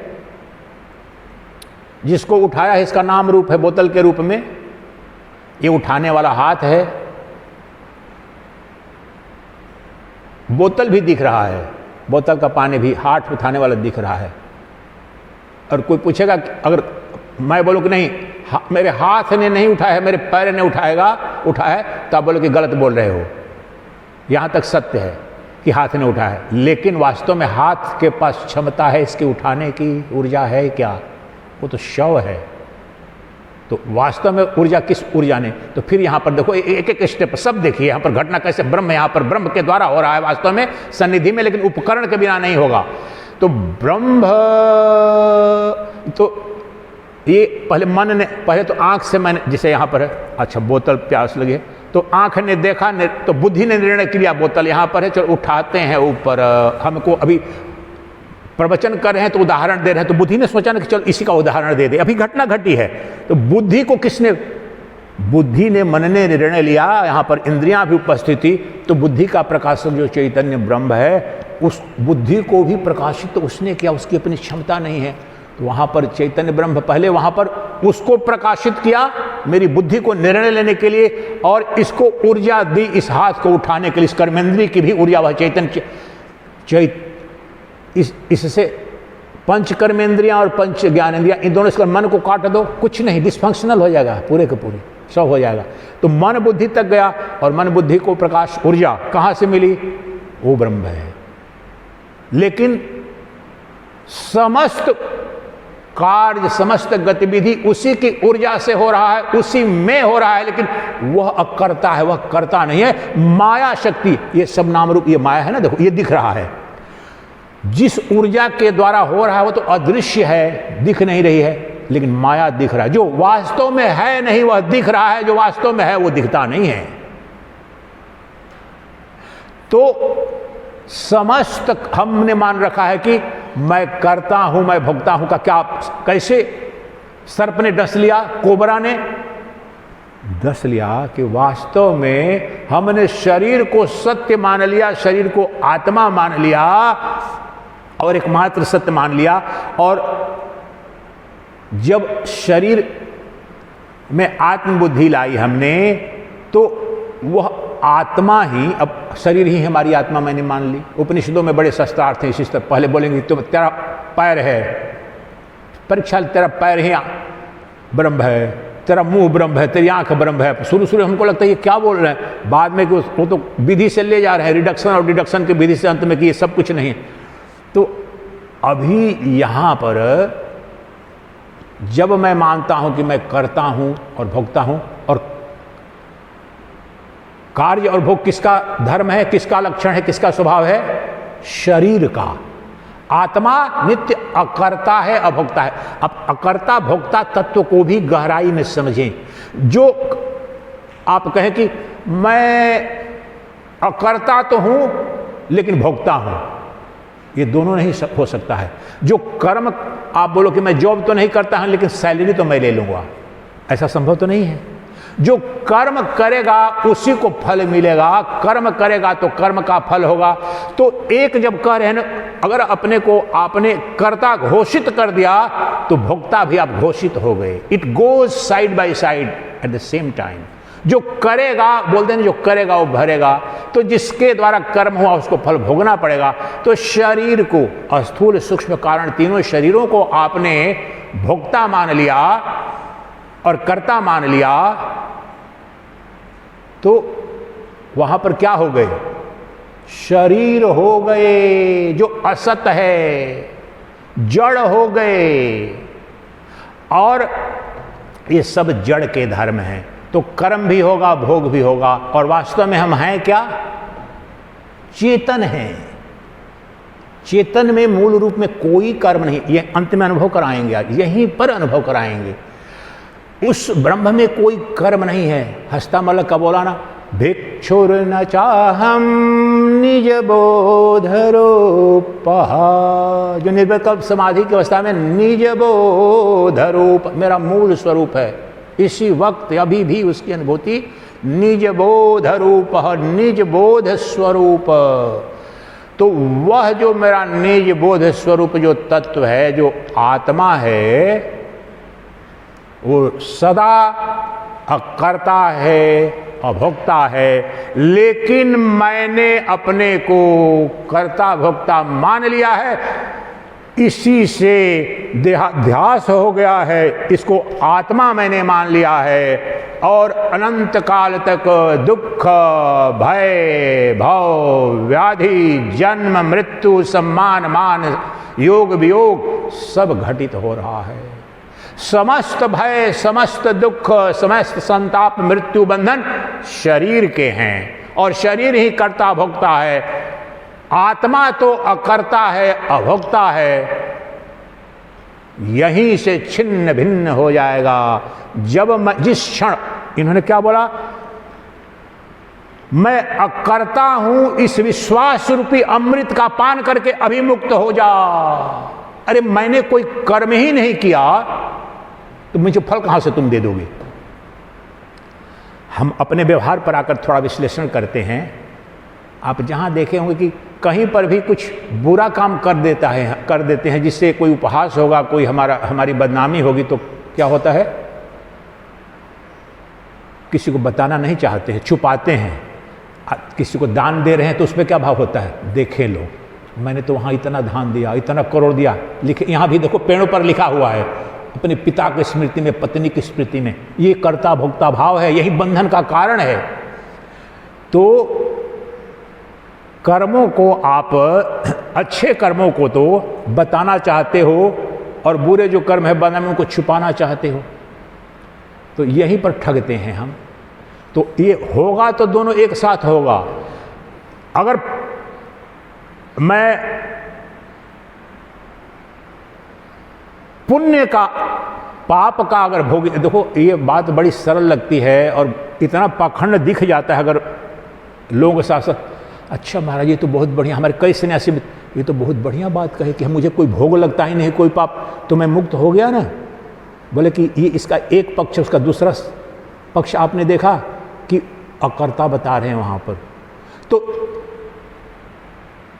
पुण्य का फल तो आप लेना चाहते हो, पुण्य कर्म जो, अब देखो कितना ठगते हैं ना, पुण्य कर्म किया, दान दिया, तो वो हम चाहते हैं कि लोग जाने, लेकिन पाप किया वो ना जाने। तो क्या चाहते हो वहां पर, आप जो धर्म करते हो, पुण्य कर्म करते हो, उसका तो फल चाहते हो, लेकिन पाप कर्म करते हो उसका फल नहीं चाहते हो, यही ठग रहे हो और यह असंभव है। इसलिए जिस क्षण आप कहते हैं कि अकर्ता भोक्ता, तो बहुत आदमी अरे भोग कोई मिलेगा ही नहीं, या फिर कर्म, सारे कर्म भोग के लिए साइकिल है पूरे वेदांत में। तीन ही चीज है, अज्ञान, किसका अज्ञान, अपने आत्मा का। अज्ञान के चलते भ्रम हो जाता है सीमित होने का, तो भोग की इच्छा होगी, भोग की इच्छा के लिए कर्म घटित होता है। अज्ञान, वासना, वासना के लिए, पूर्ति के लिए धर्म, जो कर्म करना होगा। अब कर्म करेंगे ये सोच करके तृप्ति हो जाएगी, तृप्ति होगी नहीं संसारिक वस्तुओं से, तो फिर वहां पर एक पत्नी, दो पत्नी, 100 पत्नी, 50 घर, 50 कंपनियों का CEO रहा, अंत में तृप्ति नहीं हुई। तो फिर इसलिए पुनर्जन्म का सिद्धांत यही है, हमारी जो अपूरित इच्छाएं हैं, कामनाएं हैं, उनको पूरा करने के लिए दूसरा शरीर दिया जाता है। आपको कोशिश करो, लेकिन अनंत तक, जन्मों तक लेते रहोगे, तुम्हारी वासनाओं की पूर्ति का कोई उपाय नहीं है। क्योंकि जो खोज रहे हो, आज वो सूत्र भी वहीं आ रहा है, जो खोज रहे हो अन्यत्र कहीं नहीं है, तुम्हारे पास ही है। क्या खोज रहे हो, हम सबके सब भूल जाओ, अष्टावक्र को भूल जाओ, वेद को, प्रतिपल हम सब क्या खोज रहे हैं, सृष्टि का कोई जीव नहीं, पहले इशारा कर चुका हूं, हम सबके सब सुख खोज रहे हैं। मनसा वाचा कर्मणा, डांटते भी हो अपने बच्चे को, कहीं संघर्ष भी करते हो, युद्ध भी हो रहा है इजराइल के साथ में और पैलेस्टाइन, किस लिए हो रहा है, सुख के लिए। सबकी अपनी परिभाषा है, अपने सुख। तो सुख, हम सबके सब सुख चाहते हैं, दुख कोई नहीं चाहता है, ये हम सबकी मूल वृत्ति है और इस सुख के लिए ही सृष्टि चल रही है, लेकिन सुख मिल नहीं रहा है। और जब आपको पता चलता है कि सुख अन्यत्र है ही नहीं, सुख की कल्पना है, छाया है, सुख का अक्षय, ये अगला श्लोक ही इसमें आएगा, अंतिम श्लोक, जिसे मैं खोज रहा हूं, जिसकी खोज में अनंत जन्म लिया, पाप किया, पुण्य किया, वो वास्तव में तो उनके द्वारा उपलब्ध नहीं होगा। वो मेरा स्वरूप है। प्रेम खोज रहा था, मैं तो प्रेमानंद हूं। सौंदर्य खोज रहा था, मैंने सुबह में क्या बोला, तुम सौंदर्य मूर्ति हो, you are embodiment of beauty, you are embodiment of love, bliss, beauty and everything. किस रूप में, चेतन के रूप में, आत्मा के रूप में, शरीर के रूप में नहीं। सृष्टि की सर्वश्रेष्ठ सुंदरी, सृष्टि का सर्वश्रेष्ठ पुरुष, उसका भी पंचभूत में सड़ेगा वो तो शरीर, लेकिन चैतन्य है, एवर फ्रेश ब्यूटी। ये उपनिषद के वाक्य, एवर फ्रेश एवरी मोमेंट। ये तो अनुभूत सत्य है। 40 साल पहले मेरा ध्यान में जो भी थोड़ा जानता होगा उसको पता चलता होगा।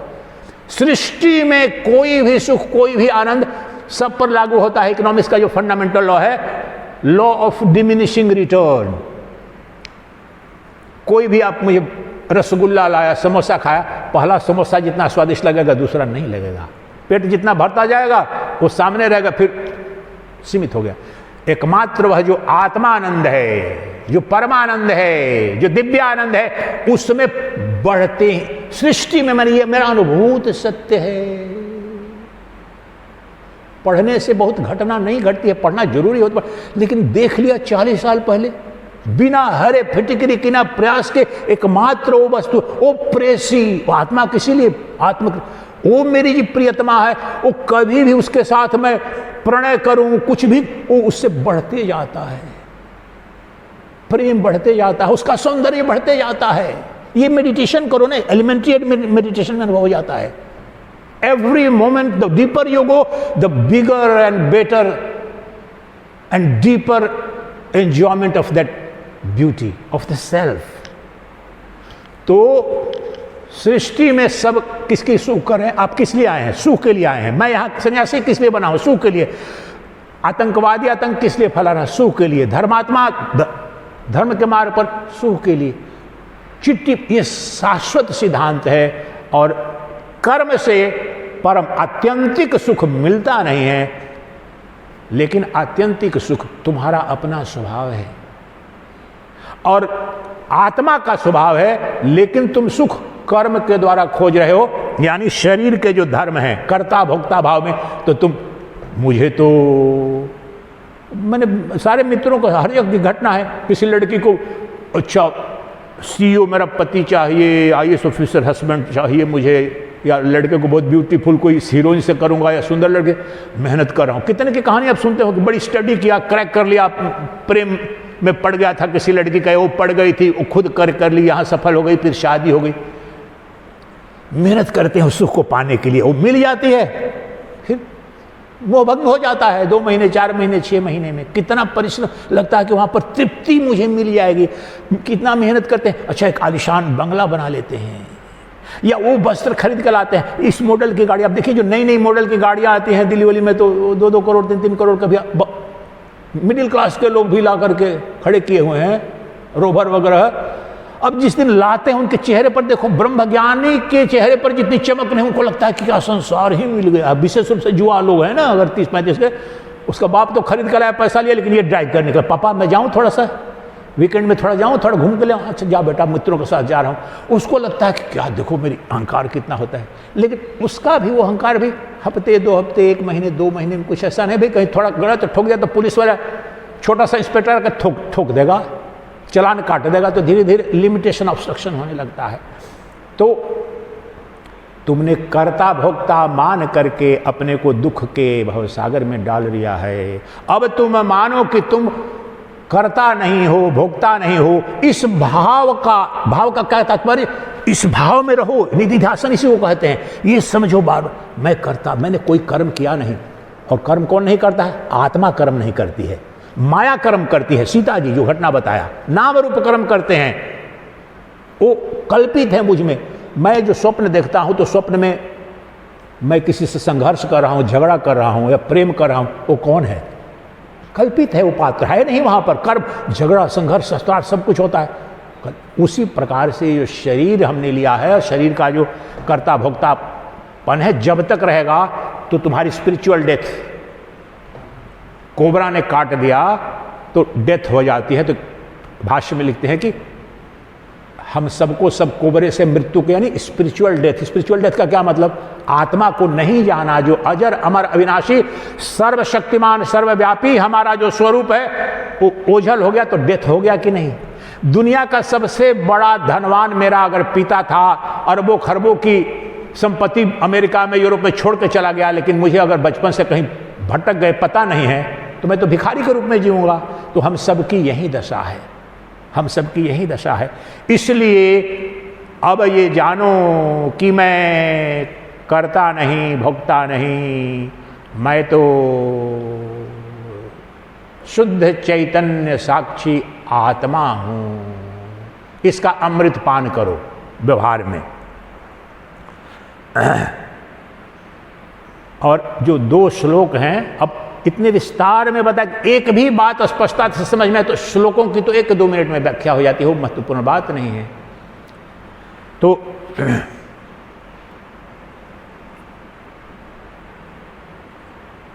एको विशुद्ध बोधोहम इति निश्चयबन्हिना प्राज्वल्या ज्ञान गहनम वीत शोक सुखी भवा। उसको और दूसरे तरीके से स्पष्ट करते हैं। अब मैं करता नहीं, भोगता नहीं हूं, तो क्या हूं? एको विशुद्ध बोधोहम। मैं एक शब्द की भी व्याख्या करूंगा कि एक का तात्पर्य क्या है। बहुत देर चिंतन किया तो उस पर रिवील हुआ कि इसके तो 2-3 अर्थ हैं। एको विशुद्ध बोधोहम प्राज्वल्य ज्ञानवन्हिना। निषेध किसका करना है? मैं करता नहीं, मैं भोगता नहीं। अब कौन सा भाव करना है? मैं एक विशुद्ध बोध स्वरूप, एको विशुद्ध बोधोहम प्राज्वल्यम ज्ञानवन्हिना।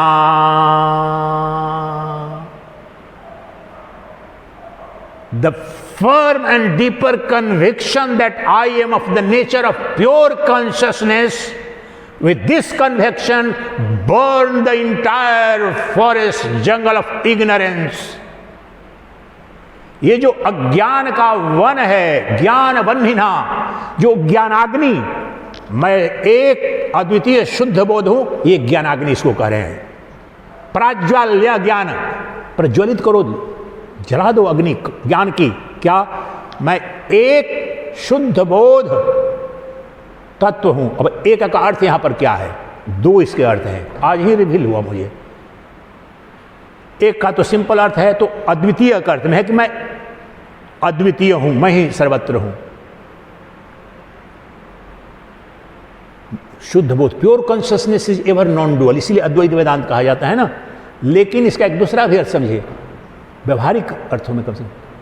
एक तो ये कहते हैं कि मुझ में भेद नहीं है, द्वैत नहीं है, मैं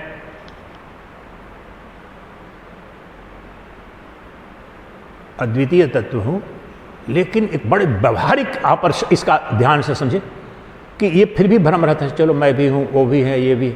उसका दूसरा अर्थ, एको, तुम्हारे सिवाय कुछ भी नहीं है, तुम ही एकमात्र हो। ये गहराई समझिए आप। मेरे अतिरिक्त कोई है ही नहीं। केवल लिटरल ट्रांसलेशन व्याख्या देखेंगे तो ठीक है, non dual pure consciousness I am, ठीक समझ में आ गया वहां पर। लेकिन फिर भी रहता है, वो मिल जाता है, ये नहीं, तुम्हारे अतिरिक्त कोई है ही नहीं। This too deeper implications. मैं ही सर्वव्यापी हूं, सर्वत्र हूं, और मेरे सिवाय कोई नहीं है, ये एक का मतलब है। तो मेरे अतिरिक्त कोई है ही नहीं, तो किससे घृणा करूं और किसकी वासना करूं? किसके पाने के लिए प्रयास करूं और किसके त्याग के लिए युद्ध करूं? सारे कर्म वहीं पर ध्वस्त हो जाएंगे। सारे कर्म इस बोध में कि मैं शरीर हूं, तो शरीर के कर्म, शरीर के भोग, तो मैं शरीर नहीं हूं, वो अज्ञान है। और उस अज्ञान के वन को कैसे जलाओ? यह एको विशुद्ध बोधो हम, एक अद्वितीय बोध चैतन्य सत्ता हूं मैं। इस विश्वास से, दृढ़ विश्वास से, इसकी ज्ञानाग्नि से अज्ञान के गहन वन को जलाकर अभी तुम अजर हो जाओ, अमर हो जाओ, तुम मुक्त हो जाओ। अभी यही तुम मुक्त हो जाओ। 2 ही बात चल रही है, पहले दिन से बता रहा हूं ना। देहाध्यास का निषेध करना है और मैं आत्मा हूं, इसमें संकल्प करना है, इसमें प्रतिष्ठित होना है। मैं शरीर नहीं हूं, पहले तो यह विश्वास हो जाए। अगर शरीर नहीं हूं तो फिर वही, मैं करता भी नहीं, मैं भोगता भी नहीं, उसी का अर्थ बता रहे हैं। शरीर नहीं हूं, उसके सैकड़ों इंप्लीकेशंस हो जाएंगे। तो मैं शरीर नहीं हूं, बोध हूं, तो बोध हूं तो मैं कर्म नहीं करता, तो मुझे भोग भी नहीं है, तो मैं एक हूं, मैं अद्वितीय हूं। शरीर एक अद्वितीय नहीं कह सकते हैं। शरीर चाहे कृष्ण का हो, राम का हो, ब्रह्मा विष्णु, नहीं, उसमें अनेकता है। लेकिन चेतना, जो चैतन्य सत्ता है, वो एक है, अद्वितीय है। और वहीं मैं एकमात्र सदवस्तु हूं और मैं ही सर्वत्र हूं। इसको और अगले सूत्र में स्पष्ट करेंगे। मेरे सिवा, अब ये the teacher is trying to impress upon you कि तुम्हारे तुम्हारे तुम्हारे अतिरिक्त न कुछ था न कुछ है, केवल तुम ही तुम ही तुम ही तुम हो। इसको अलग अलग माध्यमों से बताने की कोशिश करें। तो न पाने के लिए न त्यागने के लिए कोई कंपटीशन नहीं, कुछ जो है, आम भाषा में बोलूं, जो कुछ भी, इस पंक्ति को याद रखें, सृष्टि में जो कुछ भी श्रेष्ठ है, पाने लायक है, आनंददायक है, तुम्हें नित्य दिया जा चुका है। तुम्हें लगता है कि मुझसे परे कोई ऐश्वर्य है, कोई वैभव है, कोई आनंद है, ये अज्ञान के कारण, लेकिन ये एक क्षण में नहीं जाता है। अब देखो, ये बात कर रहा हूं उसका सीमित अर्थ में कि ये धीरे धीरे जब करते हैं ना, परमहंस विद्या दी गई, ब्रह्म ज्ञान भी होगा तो शरीर, अब ऐसा नहीं कि ये हो गया तो मेरे को भूख नहीं अगले दिन लगेगी, व्यवहार चल सकता है, लेकिन वो वैसे हो जाएगा जैसे चना हुआ ना, चना अगर कच्चा चना है डाल दो जमीन में, चने का पेड़ उग जाएगा, पौधा उग जाएगा, जला दो चने को तो राख हो जाएगा, लेकिन भुना हुआ चना खाने के लिए उपयोग भी होगा। तो ब्रह्मज्ञानी का जो शरीर ऐसा नहीं है, उसको भूख भी लगेगी, उसके अंदर भी कामना भी आ सकती है, क्योंकि वृत्ति है ना, प्रारब्ध कर्म को टालने का उपाय नहीं है। तो ब्रह्मज्ञान के पश्चात भी प्रोपेंसिटी होती है माइंड की, जीव की, भोग के लिए, और भोग को रोकने का कोई उपाय नहीं है। भोग दोनों तरह के होते हैं, कैंसर हो गया, कैंसर की पीड़ा वो भी भोग है, अब मुझे ऐश्वर्य मिल रहा है, भोग कर रहा हूं सुखदाई, वो भी भोग है। तो उन दोनों में से किसी को नहीं टाला जा सकता है, लेकिन गहराई में वो जो भोग उसका, उसके पीछे कहीं भागता नहीं है, रोता नहीं, मिल जाता है भोग करता है, नहीं मिलता है तो उस अवस्था में पड़ा हुआ है। दोनों बड़ा गहरा अंतर है, बड़ी गहराई में अंतर है, क्योंकि लेकिन समय भी लगता है ना। शरीर में एक बार जब ये जुगों जुगों से देहाध्यास है कि मैं तो शरीर हूँ, मुझे वहाँ से प्रेम चाहिए, मुझे वहाँ से प्रशंसा चाहिए, मुझे थोड़ा कहो ना कि मैं कितना महान हूँ, कितना बड़ा विद्वान हूँ, मैं अच्छा, कितना मरते हैं हम लोग। अभी तो वेस्टर्न कल्चर को इमिटेट करते हुए छोटे छोटे बच्चों में इतना ही बीमारी डाल दिया है। वो छोटे बच्चे, पापा you don't love me, tell me, no no no sweetie I love you so much. माता पिता को तो सुबह शाम तक बच्चे इस इन्फॉर्मेशन है। अब पति, हमने देखा है ग्रामीण भारत में, और पति पत्नी मिलते कम ही थे, लेकिन वास्तव में उन दोनों के बीच में जो प्रेम होता था, अगर जरा सा भी पति को हो गया, कुछ भी हो गया, तो बोल कुछ भी नहीं रहा था, कभी नहीं जीवन में बोला हो कि आई लव यू, लेकिन वास्तव में उसे भूख बंद हो गई, आंखों में आंसू आ रहे हैं। लेकिन नकली सारे लव स्टोरी देखी, सुबह शाम बर्थडे मनाना हो तो बोलना ही पड़ेगा आई लव यू डार्लिंग, चाहे बच्चा हो, बच्ची हो, पति। तो ये 2 टके की चीज़ें हैं। तो ये व्यवहार में, ये व्यवहारिक चीज़ें चलती रहेगी, लेकिन गहराई में जब ये पता चल गया, जब मैंने जान लिया, तो बढ़ते लगेगी। ये संसार, संसारिक धर्म है ना, इसके लिए दूसरा उदाहरण वेदांत में दिया जाता है। अब पेंडुलम की गति देखी है आप लोगों ने, ऐसे जहाँ पर लगाया हुआ है, या झूला भी डुलाए तो एक बार छोड़ो तो इसकी फोर्स होती है न्यूटन के लॉ के अनुसार। ये प्रारब्ध कर्म की इसकी व्याख्या ऐसे दी जाती है कि आप ब्रह्म ज्ञानी भी हो गए, आत्मज्ञानी भी हो गए, तो ये पेंडुलम जो कर्म का चल पड़ा है ना, भोग को रोकना मत। वो अपने आप से जब जो फोर्स इसकी जो मोशन में आया है ना न्यूटन के लॉ के अनुसार, जब एक बार चल दिया तो अपने आप जब रुकेगा तो वही देह मुक्ति कहलाता है। जीवन मुक्ति अभी हो गया है, लेकिन देह मुक्ति उसी दिन होता है जिस दिन अब बचा नहीं, पूरा का पूरा वो मोशन, एनर्जी जो भोग की थी, कर्म किया गया था, वो नष्ट होगा, तभी होगा। इसलिए क्रमशः अनुभूति होने लगेगी अपनी पूर्णता की, अपनी अनंतता की, अपने अमरत्व की, अपने आनंदत्व की, प्रेममय होने की सब अनुभूति बढ़ती जाएगी, प्रगाढ़ होती जाएगी। लेकिन ये होते हुए भी जो प्रारब्ध के कर्म है ना, एनर्जी जो चली है कर्म धर्म की जुगों की, उसको रोकने का कोई उपाय ही नहीं है। प्रारब्ध कर्म को जलाने का कोई उपाय ही नहीं। आदि शंकर भी, वेदांत भी सब बोलते हैं कि संचित कर्म तो नष्ट हो जाते हैं ब्रह्मज्ञानी के, आगामी कर्म भी नष्ट हो जाते हैं, लेकिन सृष्टि में कोई उपाय ही नहीं है। और आप उदाहरण आपके समक्ष है रमन महर्षि का, रामकृष्ण परमहंस का। आज की तारीख में किसी बड़े संत को उस तरह उतनी पीड़ा वाला कोई भी, मान लो कि भगवान मेरे को, तो आप आम आदमी का परिभाषा देखिए, देखो ये तो बहुत बड़ा संत समझ रहे थे, इसको तो कैंसर हो गया, देखो पैर कट गया, देखो कितना भोग रहा है। अरे मूर्ख, ककहरा तक जाना नहीं तुमने, तुम्हारे दुख में उसके रामकृष्ण परमहंस ने वो बताया था और लिखा हुआ है। वो तुमको लग रहा है वो भोग तो उनको हो रहा है, लेकिन अंदर से गहराई में वो जान रहा है कि किसको भोग हो रहा है, किसको अंतर हो रहा है। इसलिए प्रारब्ध कर्म को कभी रोकना नहीं चाहिए, नहीं तो फिर जन्म लेना पड़ता है, भोग पॉजिटिव और निगेटिव दोनों करने के लिए।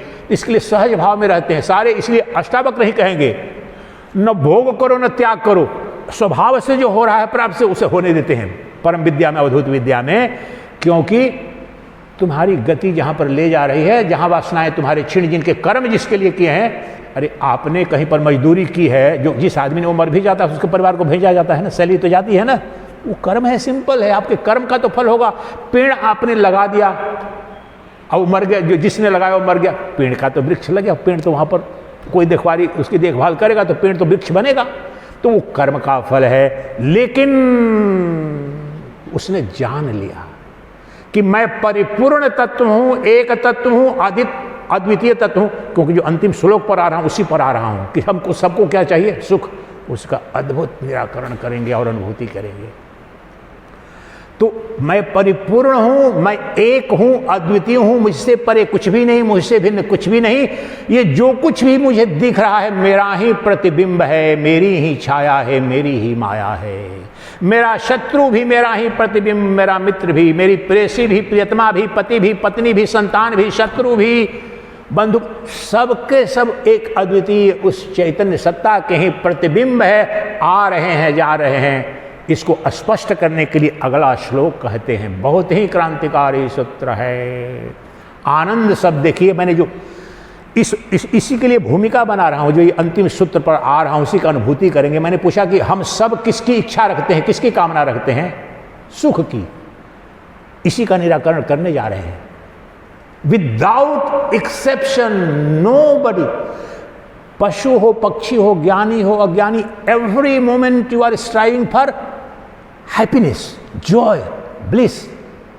लेकिन जो कंडीशन हैप्पीनेस है, जिसे संसारिक या इंद्रिय बोलते हैं, वो तो लिमिटेड है।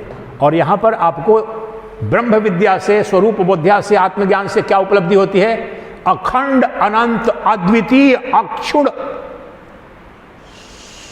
स्वरूप बोध से उत्पन्न जो आनंद है वह परमानंद है। यही बोलते हैं। अब सुनो, आपका परिचय है, बोलते हैं जनक को 10वें श्लोक में,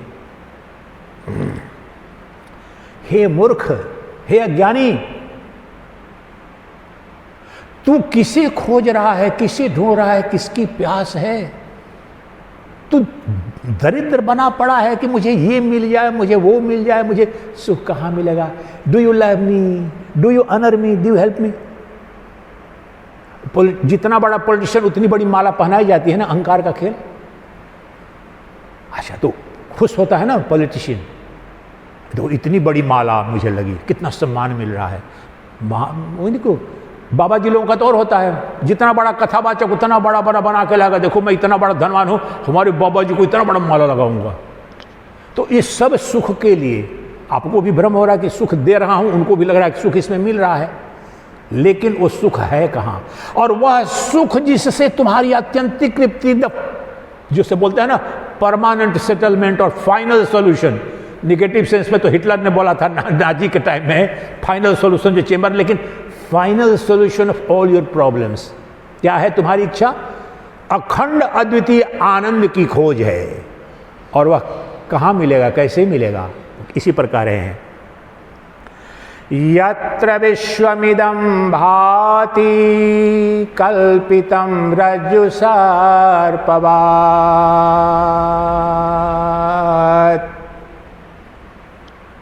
आनंदं परमानंदम,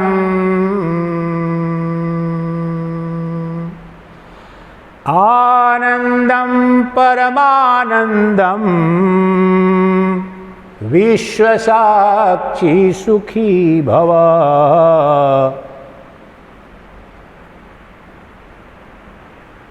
आनंदं परमानंदः सबोधस्त्वं सुखं चरा।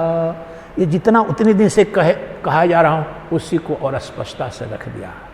हे जनक, हे जीव, तू क्यों भिखारी बना है? तू क्यों दरिद्र बना है? तू किसकी खोज कर रहा है? जिसे तू खोज रहा है, किसे खोज रहा है? सुख की खोज तुम्हारी है। यत्र विश्वमिदं भाति कल्पितम रज्जु सर्पवत्। शब्द ध्यान दीजिए, आनंद, साहित्य में भी शब्द न मिलेगा, आनंदम परमानंदम सबोधस्त्वं सुखम चर। उधर भी बता रहा था ना, संबित, साक्षी, बोध, शुद्ध बोध, सब शब्द हैं। जो आनंद, देखिए इम्फेटिक लिटरेचर की महिमा, आनंद परमानंद। आदिशंकर भी इसका प्रयोग करते हैं। अब देखिए इसका क्या तात्पर्य है। नहीं नहीं महाराज मुझे ये चीज दे रहे हो, नौकरी पूरी नहीं, इसलिए बोल रहे हैं कि जो धीन भाव में है, नहीं नहीं थोड़ा सा तो प्रेम वहां पर होगा, थोड़ा सा तो आनंद होगा, बोले कि तुम आनंद और परमानंद, परमानंद मीन्स निरतिशय बृहद आनंद के अधिष्ठान हो। स्वबोधस्त्वं सुखम चर, being of the nature of pure consciousness, you are embodiment of bliss, ने एम्बॉडीमेंट ऑफ इन्फिनिट ब्लिस, आनंदम परमानंदम, supreme bliss, bliss supreme bliss you are यत्र विश्व। और जो बोध स्वरूप तुम आनंद हो, उस बोध स्वरूप तुम्हारे में ही ये अनंत ब्रह्मांड रज्जु सर्पवत प्रतीत हो रहा है। रज्जु सर्प न्याय समझें, अंधेरा शाम में रहता है और बिजली नहीं है, कोई दीपक नहीं है, तो अगर रस्सी पड़ी हुई है, अगर स्पर्श हो गया या स्पर्श नहीं दिखा तो भ्रम हो जाता है कि कहीं सर्प तो नहीं है। तो सम्यक बोध उस रज्जु का नहीं हुआ, उससे भ्रम उत्पन्न हो गया, तो उसमें मैंने सर्प देख लिया। वहां पर सर्प वास्तव में सृजित हुआ? सर्प वहां है नहीं, तो सर्प किससे सृजित हुआ? उस रज्जु से ही उत्पन्न हुआ है। स्थित कहां है? रज्जु में ही स्थित है। और पुनः जब प्रकाश आया, टॉर्च आया, दीपक आया, जब देखा तो मैं जो रज्जु सर्पवत, जो सर्प के भय से, मेरे गुरुदेव बड़ी कई कथाएं इसमें सुनाते थे, तो तत्क्षण भयभीत था, डर गया, अरे सांप काट लेगा, ये होगा, भागो भागो बंद करो। कितने हमने अनुभव ऐसे देखे हैं। गंगा तट पर पैदा हुआ था तो बड़ी बाढ़ हो रहा थी, तो इतने अनंत आते थे सर्प, सावधान रहना पड़ता था, लेकिन आदत पड़ गई थी। तो सर्प वहां पर है नहीं, यहां है क्या? रस्सी है। और जिस वक्त मुझे मान्यता, ये भय बना है कि हाँ सर्प है, उस वक्त रज्जु में ही सर्प स्थित है। और जब प्रकाश हुआ तो रज्जु में ही विलीन हो गया। हे जनक, इसी तरह से तुम्हारा बोध स्वरूप, जो आनंद परमानंद स्वरूप जो तुम हो, उसी में ये दुख रूप जगत प्रतीत सा हो रहा है, भ्रांति मात्र है। सब तुमसे परे कहीं कोई कणिका मात्र भी नहीं है। ये अनंत जगत रूप रज्जु सर्प न्याय की तरफ, यानी ब्रह्म में ही, और ब्रह्म का स्वभाव कहे आनंद परमानंद निरतिशय बृहत, the bliss that is neither obstructed by time space और कॉजेशन। परमानंद किसे कहते हैं? सृष्टि में किसी भी देहधारी को बताओ कि जिसके पास पर आनंद शब्द भी टेक्निकल टर्म है वेदांत का, ये आम इंग्लिश में इसके लिए ब्लिस करते हैं, लेकिन विद्वानों का कहना है that is not sufficient. Deeper meaning इसकी है। ब्लिस आनंद शब्द है जो संस्कृत का, वेदांत का, उसका मतलब है unconditioned love, infinite bliss, everlasting beauty. व्याख्या इसका समझने में, ये कहीं अवरुद्ध नहीं होता है, और क्योंकि वो सिर्फ और सिर्फ चैतन्य आत्मा का स्वभाव, ब्रह्मांड की किसी वस्तु में नहीं। वो ब्रह्मा का, विष्णु का, किसी का वो स्वभाव नहीं। वो चैतन्य जो, क्योंकि समस्त ब्रह्मांड तो जड़ है ना, कितनी भी विराटता हो, कितना भी ऐश्वर्य हो, राजा का, महाराजा का, गुरु का, किसी का, केवल वह जो ऐश्वर्य जो अखंड है, अनंत है, अबाधित है, स्व की संपत्ति है, तुम्हारा सबोधस्त्वं सुखम चर। सुखम चर, तुम यह जान करके सुखी हो जाओ, मुक्त हो जाओ कि तुम जो बोध स्वरूप हो, जो बोध सत्ता यानी तुम्हारी जो आत्म सत्ता है, वह आनंद ही नहीं, वो परमानंद स्वरूप है। और तुम्हारे परमानंद स्वरूप बोध सत्ता में, अर्थात आत्मा में ही ये जगत अज्ञान के कारण रज्जु सर्पवत प्रतीत सा हो रहा है, इसलिए तुम में तो दुख न था, न है, न होने की कोई संभावना है। तुम्हारे अतिरिक्त तो कहीं आनंद है ही नहीं। तुम आनंद आनंद और आनंद के सिवाय कुछ भी नहीं हो। इसलिए यत्र विश्वमिदं भाति, तो ये जो पूरा जो तुमसे परे, अब दुख के दो कारण हैं। मेरे अंदर कोई वासना जगी अच्छी गाड़ी के लिए, प्रेसी के लिए, ऐश्वर्य के लिए, ये सब बाहरी इच्छाएं, बाहर से कोई पूरा करेगा। ये सारी की सारी वासनाएं उठती, मुझे प्रधानमंत्री बनना, मुझे शंकर, इस सब वासना में आता है। सब ये सबको पूरा कहीं ना कहीं बाहर से किया जाएगा, कोई तो यहीं पर ये बाधित हो गया। लेकिन जो स्वरूप आनंद है, तो इसीलिए क्या कहते हैं, रज्जु सर्पवत, तुमने जड़ से तदात्म कर लिया। तुम अपने को शरीर मान लिए और इस शरीर को सत्य माना, जगत को। ये सर्प है, यही सर्प है, यही तो डरा रहा है शरीर। मैं बीमार न पड़ जाऊं, मैं गर्मी मुझे न लग जाए, दवाई जल्दी ले लो पापा मम्मी, दवाई ले लो, नहीं तो ये सारा भय। आत्मा का इसमें कुछ भी जन्म मरण है। तो शरीर मान लिया है, तो शरीर में बीमारी, शरीर का अपमान, शरीर का सुख, शरीर का दुख, शरीर का मोक्ष, शरीर का बंधन, ये सारे धर्म। लेकिन जो तुम जो बोध स्वरूप आत्मा हो, वहां तो आनंद ही नहीं, परमानंद, जिसे देश से न जो बाधित है, न काल से बाधित है, न वस्तु तक सीमित है, अर्थात जो ब्रह्म देश काल वस्तु अपरिछिन्न सत्ता है, वही ब्रह्मानंद है, वही आनंद परमानंद स्वरूप है, और वही तुम्हारा स्वभाव है, वही तुम्हारा अपना स्वरूप है। और ये अनंत ब्रह्मांड तुझ में ही उत्पन्न हो रहा है, तुझ में ही स्थित है और तुझ में ही विलीन हो जाता है। जिस समय रज्जु में भ्रम हो गया सर्प का, वहां पर, और जब तक वो भ्रम रहा तब तक भी वहां पर कभी भी एक क्षण के लिए, इस पर बृहत भाष्य है, समझाया जाता है, मैंने अनंत पढ़े हैं भाष्य, तभी बता पा रहा हूं कि केवल यही कह दो, रज्जु सर्प ने, उसे नहीं समझ में आया कि जिस क्षण भी मैं भयग्रस्त हूं, जब तक उसका सम्यक बोध नहीं हुआ तो कितना डर रहा हूं, भाग करके अपना नाक तोड़ लेता है आदमी। उस वक्त भी वहां पर वास्तव में क्या था, रसी ही थी। इसलिए अभी भी, यहां भी, वहां भी, अब भी, तब भी, जब भी, सदा वह एक अद्वितीय सच्चिदानंद घन ब्रह्म ही है, ब्रह्म ही था, ब्रह्म ही रहेगा। और आनंद परमानंद उसका, अर्थात मेरी आत्मा का, ये उस कह रहा हूं वाक्य है, द्वैत में यहां पर संवाद हो रहा है। लेकिन मेरी जो बोध स्वरूपा जो आत्मा है, चैतन्य सत्ता है, अभी मेरी इंद्रियों का, बुद्धि का जो प्रकाशक है, वह स्वतः आनंद परमानंद स्वरूप है, और मुझ में ही ये अनंत ब्रह्मांड रज्जु सर्पवत प्रतीत सा हो रहा है। वो दक्षिणामूर्ति का पहला श्लोक ही है, यही है। तो अपने अंदर ही दर्शन दृश्यमान नगरी निजांतरगतम, दर्पण दृश्यमान नगरी निजांतरगतम।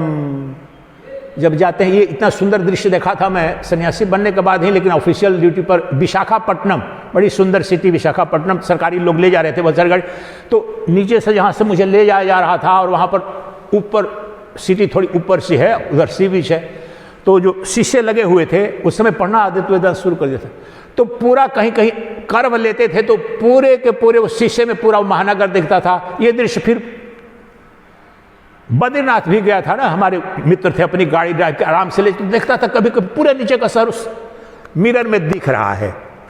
तो ये जो चैतन्य दर्पण है, उसी दर्पण में ये तुमसे जो बाहर जो जगत दिख रहा है, तुम्हारे चैतन्य दर्पण में, इसका सबसे सुंदर उदाहरण एक देखो, फिर इसकी साक्षात यह अनुभूति करेंगे। जब स्वप्न देखते हैं आप, कमरे में बंद है, यहां पर मैं कमरे में हूं, अब कमरे में बंद हूं, तो कभी देख ले, कई बार यहीं पर देखा, ये तो टाइगर रिजर्व है, लेकिन एक बार देखा था यहां पर कि, और ये रात में कि एक बाघ आकर के बिल्कुल दरवाजे पर मेरे बैठ गया है। कभी कभी आते हैं बाघ भी आते हैं, पता, लेकिन तो स्वप्न में देख रहा हूं बाघ आ गया। तो फिर मैं सोचा कि अरे जाके देखो बोल्ट लगाया है कि नहीं, कहीं दरवाजा खोला तो नहीं है, तो फिर डर लग रहा है कहीं देख लेगा, तब ऊपर के वहां पर दिख रहा है, तो फिर नहीं बंद है, बंद है, दरवाजा बंद है। लेकिन कमरे से दिख रहा, वो काफ़ी देर तक स्वप्न चला, फिर उठा तो देखा, अरे ये क्या है, तो कमरे में कहाँ पर बाघ है नहीं। कभी सर्प देखता है आदमी, कभी अपनी मृत्यु देखता है, तो वहाँ पर जो कुछ हाथी देखता है। मैं सन्यासी बनने के बाद शास्त्रार्थ करता हूँ, कई बार संत दिखते हैं, कई बार रमन महर्षि, अपने गुरुदेव तो आते ही रहते हैं, कई करपात्री जी महाराज से भी सब आपको बताया था उदाहरण, वहाँ तो कोई करपात्री जी महाराज नहीं। ये अलग बात है कि ऐसे तो बड़ी दिव्य लगता है उसके बाद, लेकिन फिर भी वह स्वप्न था ना। उसी प्रकार से यहाँ पर जिस प्रकार से स्वप्न में जो बाघ के रूप में दिखा था वो कौन था? बाघ के रूप में उसका कोई अधिष्ठान होगा ना। जो रज्जु सर्प न्याय से आपने जाना कि सर्प के रूप में, वहां अगर रज्जु नहीं होती तो सर्प का भी भ्रम न होता। भ्रम के लिए भी ये एक सूत्र जाना वेदांत में बहुत आवश्यकता है। भ्रम भी होने के लिए कोई ना कोई अधिष्ठान चाहिए, उसका कारण चाहिए, बेकारण कोई भ्रम भी नहीं होता है। तो वहां अगर वो रस्सी न रहे तो वहां पर भ्रम भी नहीं होगा। उसी प्रकार से वहां पर जो बाघ का भय मुझे हो गया, जो बाघ है नहीं, तो उसका अधिष्ठान क्या है, उसका कारण क्या था? कौन बना है बाघ? मन।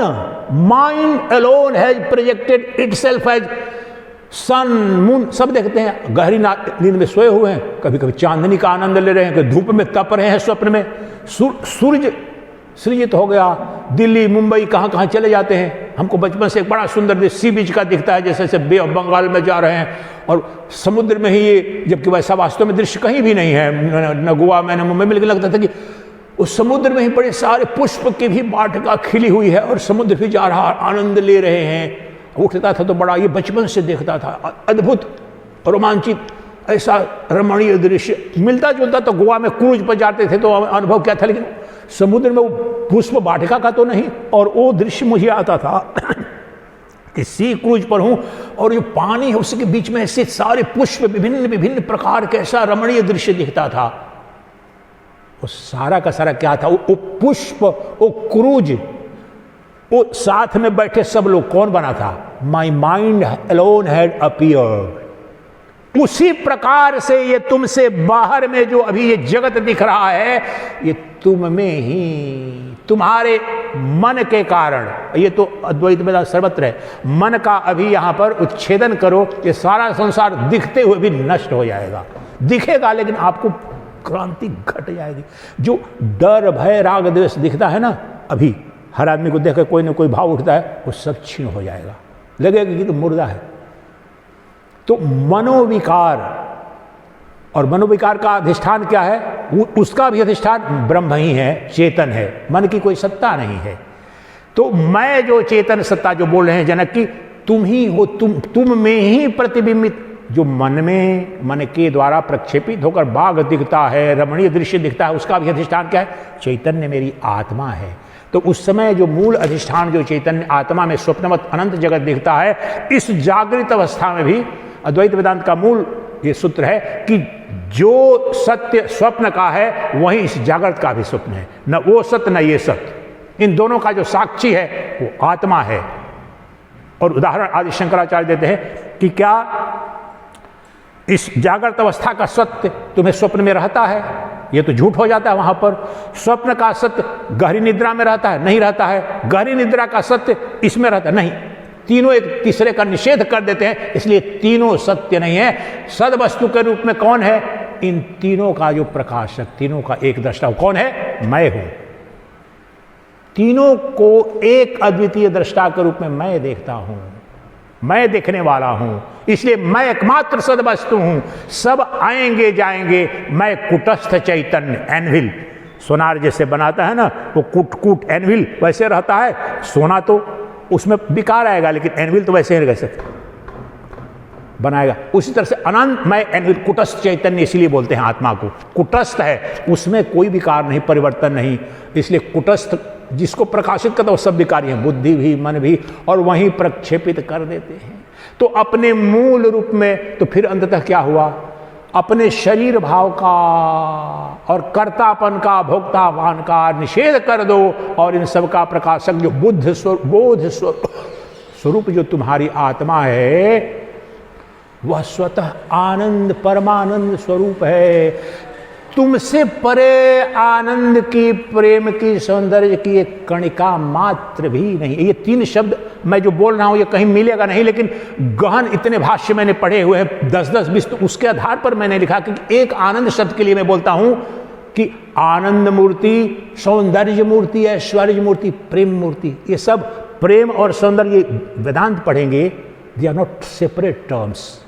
द लव, इसमें व्याख्या है कि you have love only for those. आपको जो दुख देती है कोई वस्तु या व्यक्ति, उसके प्रति प्रेम होता है क्या? तो सुख और प्रेम दोनों एक है, ये जानिए। वेदांत पर भाष्य है, जो दुख देता है उसके प्रति प्रेम कभी नहीं हो सकता है, और जो दुख देता है उसे घृणा ही होगी। तो अंत में यही आनंद बोलते हैं, और वो आनंद कहां पर है? वो एकमात्र जो मेरी अपनी आत्मा है, बोध सत्ता है, वहां पर अबाधित आनंद है। इसीलिए आत्मा का निरूपण जब वहां पर मैत्रेयी और याज्ञवल्क्य संवाद है, इस पर बृहत भाष्य है, इसको इतने हल्के में न लें। बृहदारण्यक उपनिषद में कि आत्मा ही सबका सर्वश्रेष्ठ प्रिय वस्तु है। ये देखो बता रहे हैं पति पत्नी का, याज्ञवल्क्य कहते हैं, अद्भुत सूत्र दिया। तब से पति बोलते हैं ना, बर्थडे पर पति बोलेगा, birthday darling I love you so much. Birthday पर तो कम से कम गिफ्ट देना पड़ेगा, लेकिन उसका सत्य बताते हैं, इतना गहरा सत्य है। रामतीर्थ ने अमेरिका में भी सत्य को बताया कि अंत में वास्तव में सृष्टि का कोई भी जीव किसी को प्रेम कर नहीं सकता है, और ये अद्वैत वेदांत में मूल प्रेम तुम्हारा अपनी आत्मा के प्रति है। उस आत्मा के प्रेम के संवादन के लिए हथकंडे के रूप में, उपकरण के रूप में, तो वहां पर स्पष्ट बोलते हैं बृहदारण्यक में कि पत्नी पति को प्रेम पति के लिए नहीं करती है, अपने लिए करती है। अपने का मतलब हमारे प्रेम और आनंद का साधन है। और फिर उलटते हैं कि पति भी पत्नी को इसलिए प्रेम नहीं करता है कि पत्नी को कुछ मिले, पत्नी को प्रेम करता है कि वो साधन है इसके प्रेम की। और ये 8 संबंधों पर आगे लागू करते हैं कि माता पिता अपनी संतान को प्रेम संतान के लिए नहीं करता है, अपनी आत्मा के लिए करता है। मतलब उसके सुख का वो साधन मात्र है। जैसे आजकल तो अधिकांश लोग जो ओल्ड एज बने हैं, सबके जाओ थोक के भाव सर होते, मैंने कितना कष्ट उठा के पढ़ाया बच्चों को, लेकिन देखो मेरे बच्चों ने, मेरे डॉक्टर हो गए, सिविल सर्विस IAS ऑफिसर बेटे हैं, घर से निकाल के बाहर फेंक दिया। भगवान न करे इसे तो कोख खाली रहे। कितनी माताएं बोलती हैं, ये सिद्ध हो रही कि नहीं बात हो रही है? बुढ़ापे की लाठी मेरे कई फ्रेंड्स को जानता हूं जो अमेरिका सिर्फ इसलिए नहीं गए, ब्रिलियंट था, यूनिवर्सिटी का टॉपर था, वहां साइंटिस्ट बनता, लेकिन इकलौता समझा था, बेटा तू तो अकेला है, अकेली लाठी है, तू चला जाएगा तो वहां तो वही शादी कर लेगा, आएगा नहीं। कुछ बच भी इसी कारण बेचारे अगर अटैच रहते हैं तो नहीं जाते हैं, कुछ चले गए तो सचमुच में भूल ही जाते हैं। तो ये शाश्वत सनातन सत्य है कि कहीं भी कोई भी कभी भी किसी दूसरे को कोई प्रेम कर नहीं सकता है। प्रेम सबसे मौलिक आपका अपने लिए होता है। इसके उदाहरण कई, बहुत सुंदर एक उदाहरण है, कभी समय होगा तो बताएंगे, रामतीर्थ बताते थे। तो ये जान लो आत्मा के लिए, और आत्मा ही एकमात्र परम प्रेमास्पद, उसके लिए शब्द the supreme lover and ultimate beloved, the self, the आत्मन, जो मेरा बोध स्वरूप है, जिसमें बोलते हैं आनंद परमानंद है। तो मेरी जो अपना आपकी जो आत्मा है, जो चैतन्य सत्ता है, that alone is the ultimate lover और सुप्रीम बिलव्ड। बृहदारण्य का शब्द है, एक शब्द, परम प्रेमास्पद, बोथ अल्टीमेट लवर एंड, ये मैंने ट्रांसलेटर भाष्य का था, अल्टीमेट लवर और सुप्रीम बिलव्ड तुम्हारी अपनी आत्मा ही है। और यही अष्टावक्र कह रहे हैं कि आनंद परमानंद सबोधस्त्वम सुखम चर, सुखी हो जाओ, मस्त हो जाओ, ये जान करके कि तुम्हारे अतिरिक्त, तुमसे परे, तुमसे भिन्न कहीं कोई आनंद नहीं, और छोटा आनंद नहीं, थोड़ा आनंद नहीं, वह आनंद न जो काल छीन सके, न कोई समय छीन सके, न कोई देश छीन सके, और न कोई वस्तु छीन सके। इसको स्पष्ट करने के लिए एक ऐसे बोल दिया जाता है, लेकिन जिसको ट्रेनिंग हो, आपको यही उदाहरण के रूप में बताने जा रहा हूं कि हमारा जितने आज तक हमने भोग किया, तीनों बाधित है। अभी एक आप मेरे को मिष्ठान कोई लाएं या फल लाएंगे, रसगुल्ला लाएं, टेस्टी लगता है, एक रसगुल्ला में उसका आनंद लेने जा रहा हूं। अच्छा लगा, मिष्ठान हुआ। अब ये कैसे काल बाधित है, देश बाधित है, वस्तु बाधित है, ये समझ लो, और उसके विपरीत केवल आत्मबोध होगा। तो रसगुल्ला एक वस्तु का नाम है ना, मिट्टी मिल्क से बना है, चीनी डाला गया है विधि से, तो इतना गोलाकार उजला सा रसगुल्ला नामक वस्तु। अब मैंने उस रसगुल्ले को खा लिया, अब दूसरा रसगुल्ला है नहीं, तो वो सुख इसको तो खा के नहीं मिटेगा, इसमें भी मिलेगा नहीं। वो सुख उस वस्तु तक सीमित था, इसी को बोलते हैं वस्तु बाधित, limited by that particular object.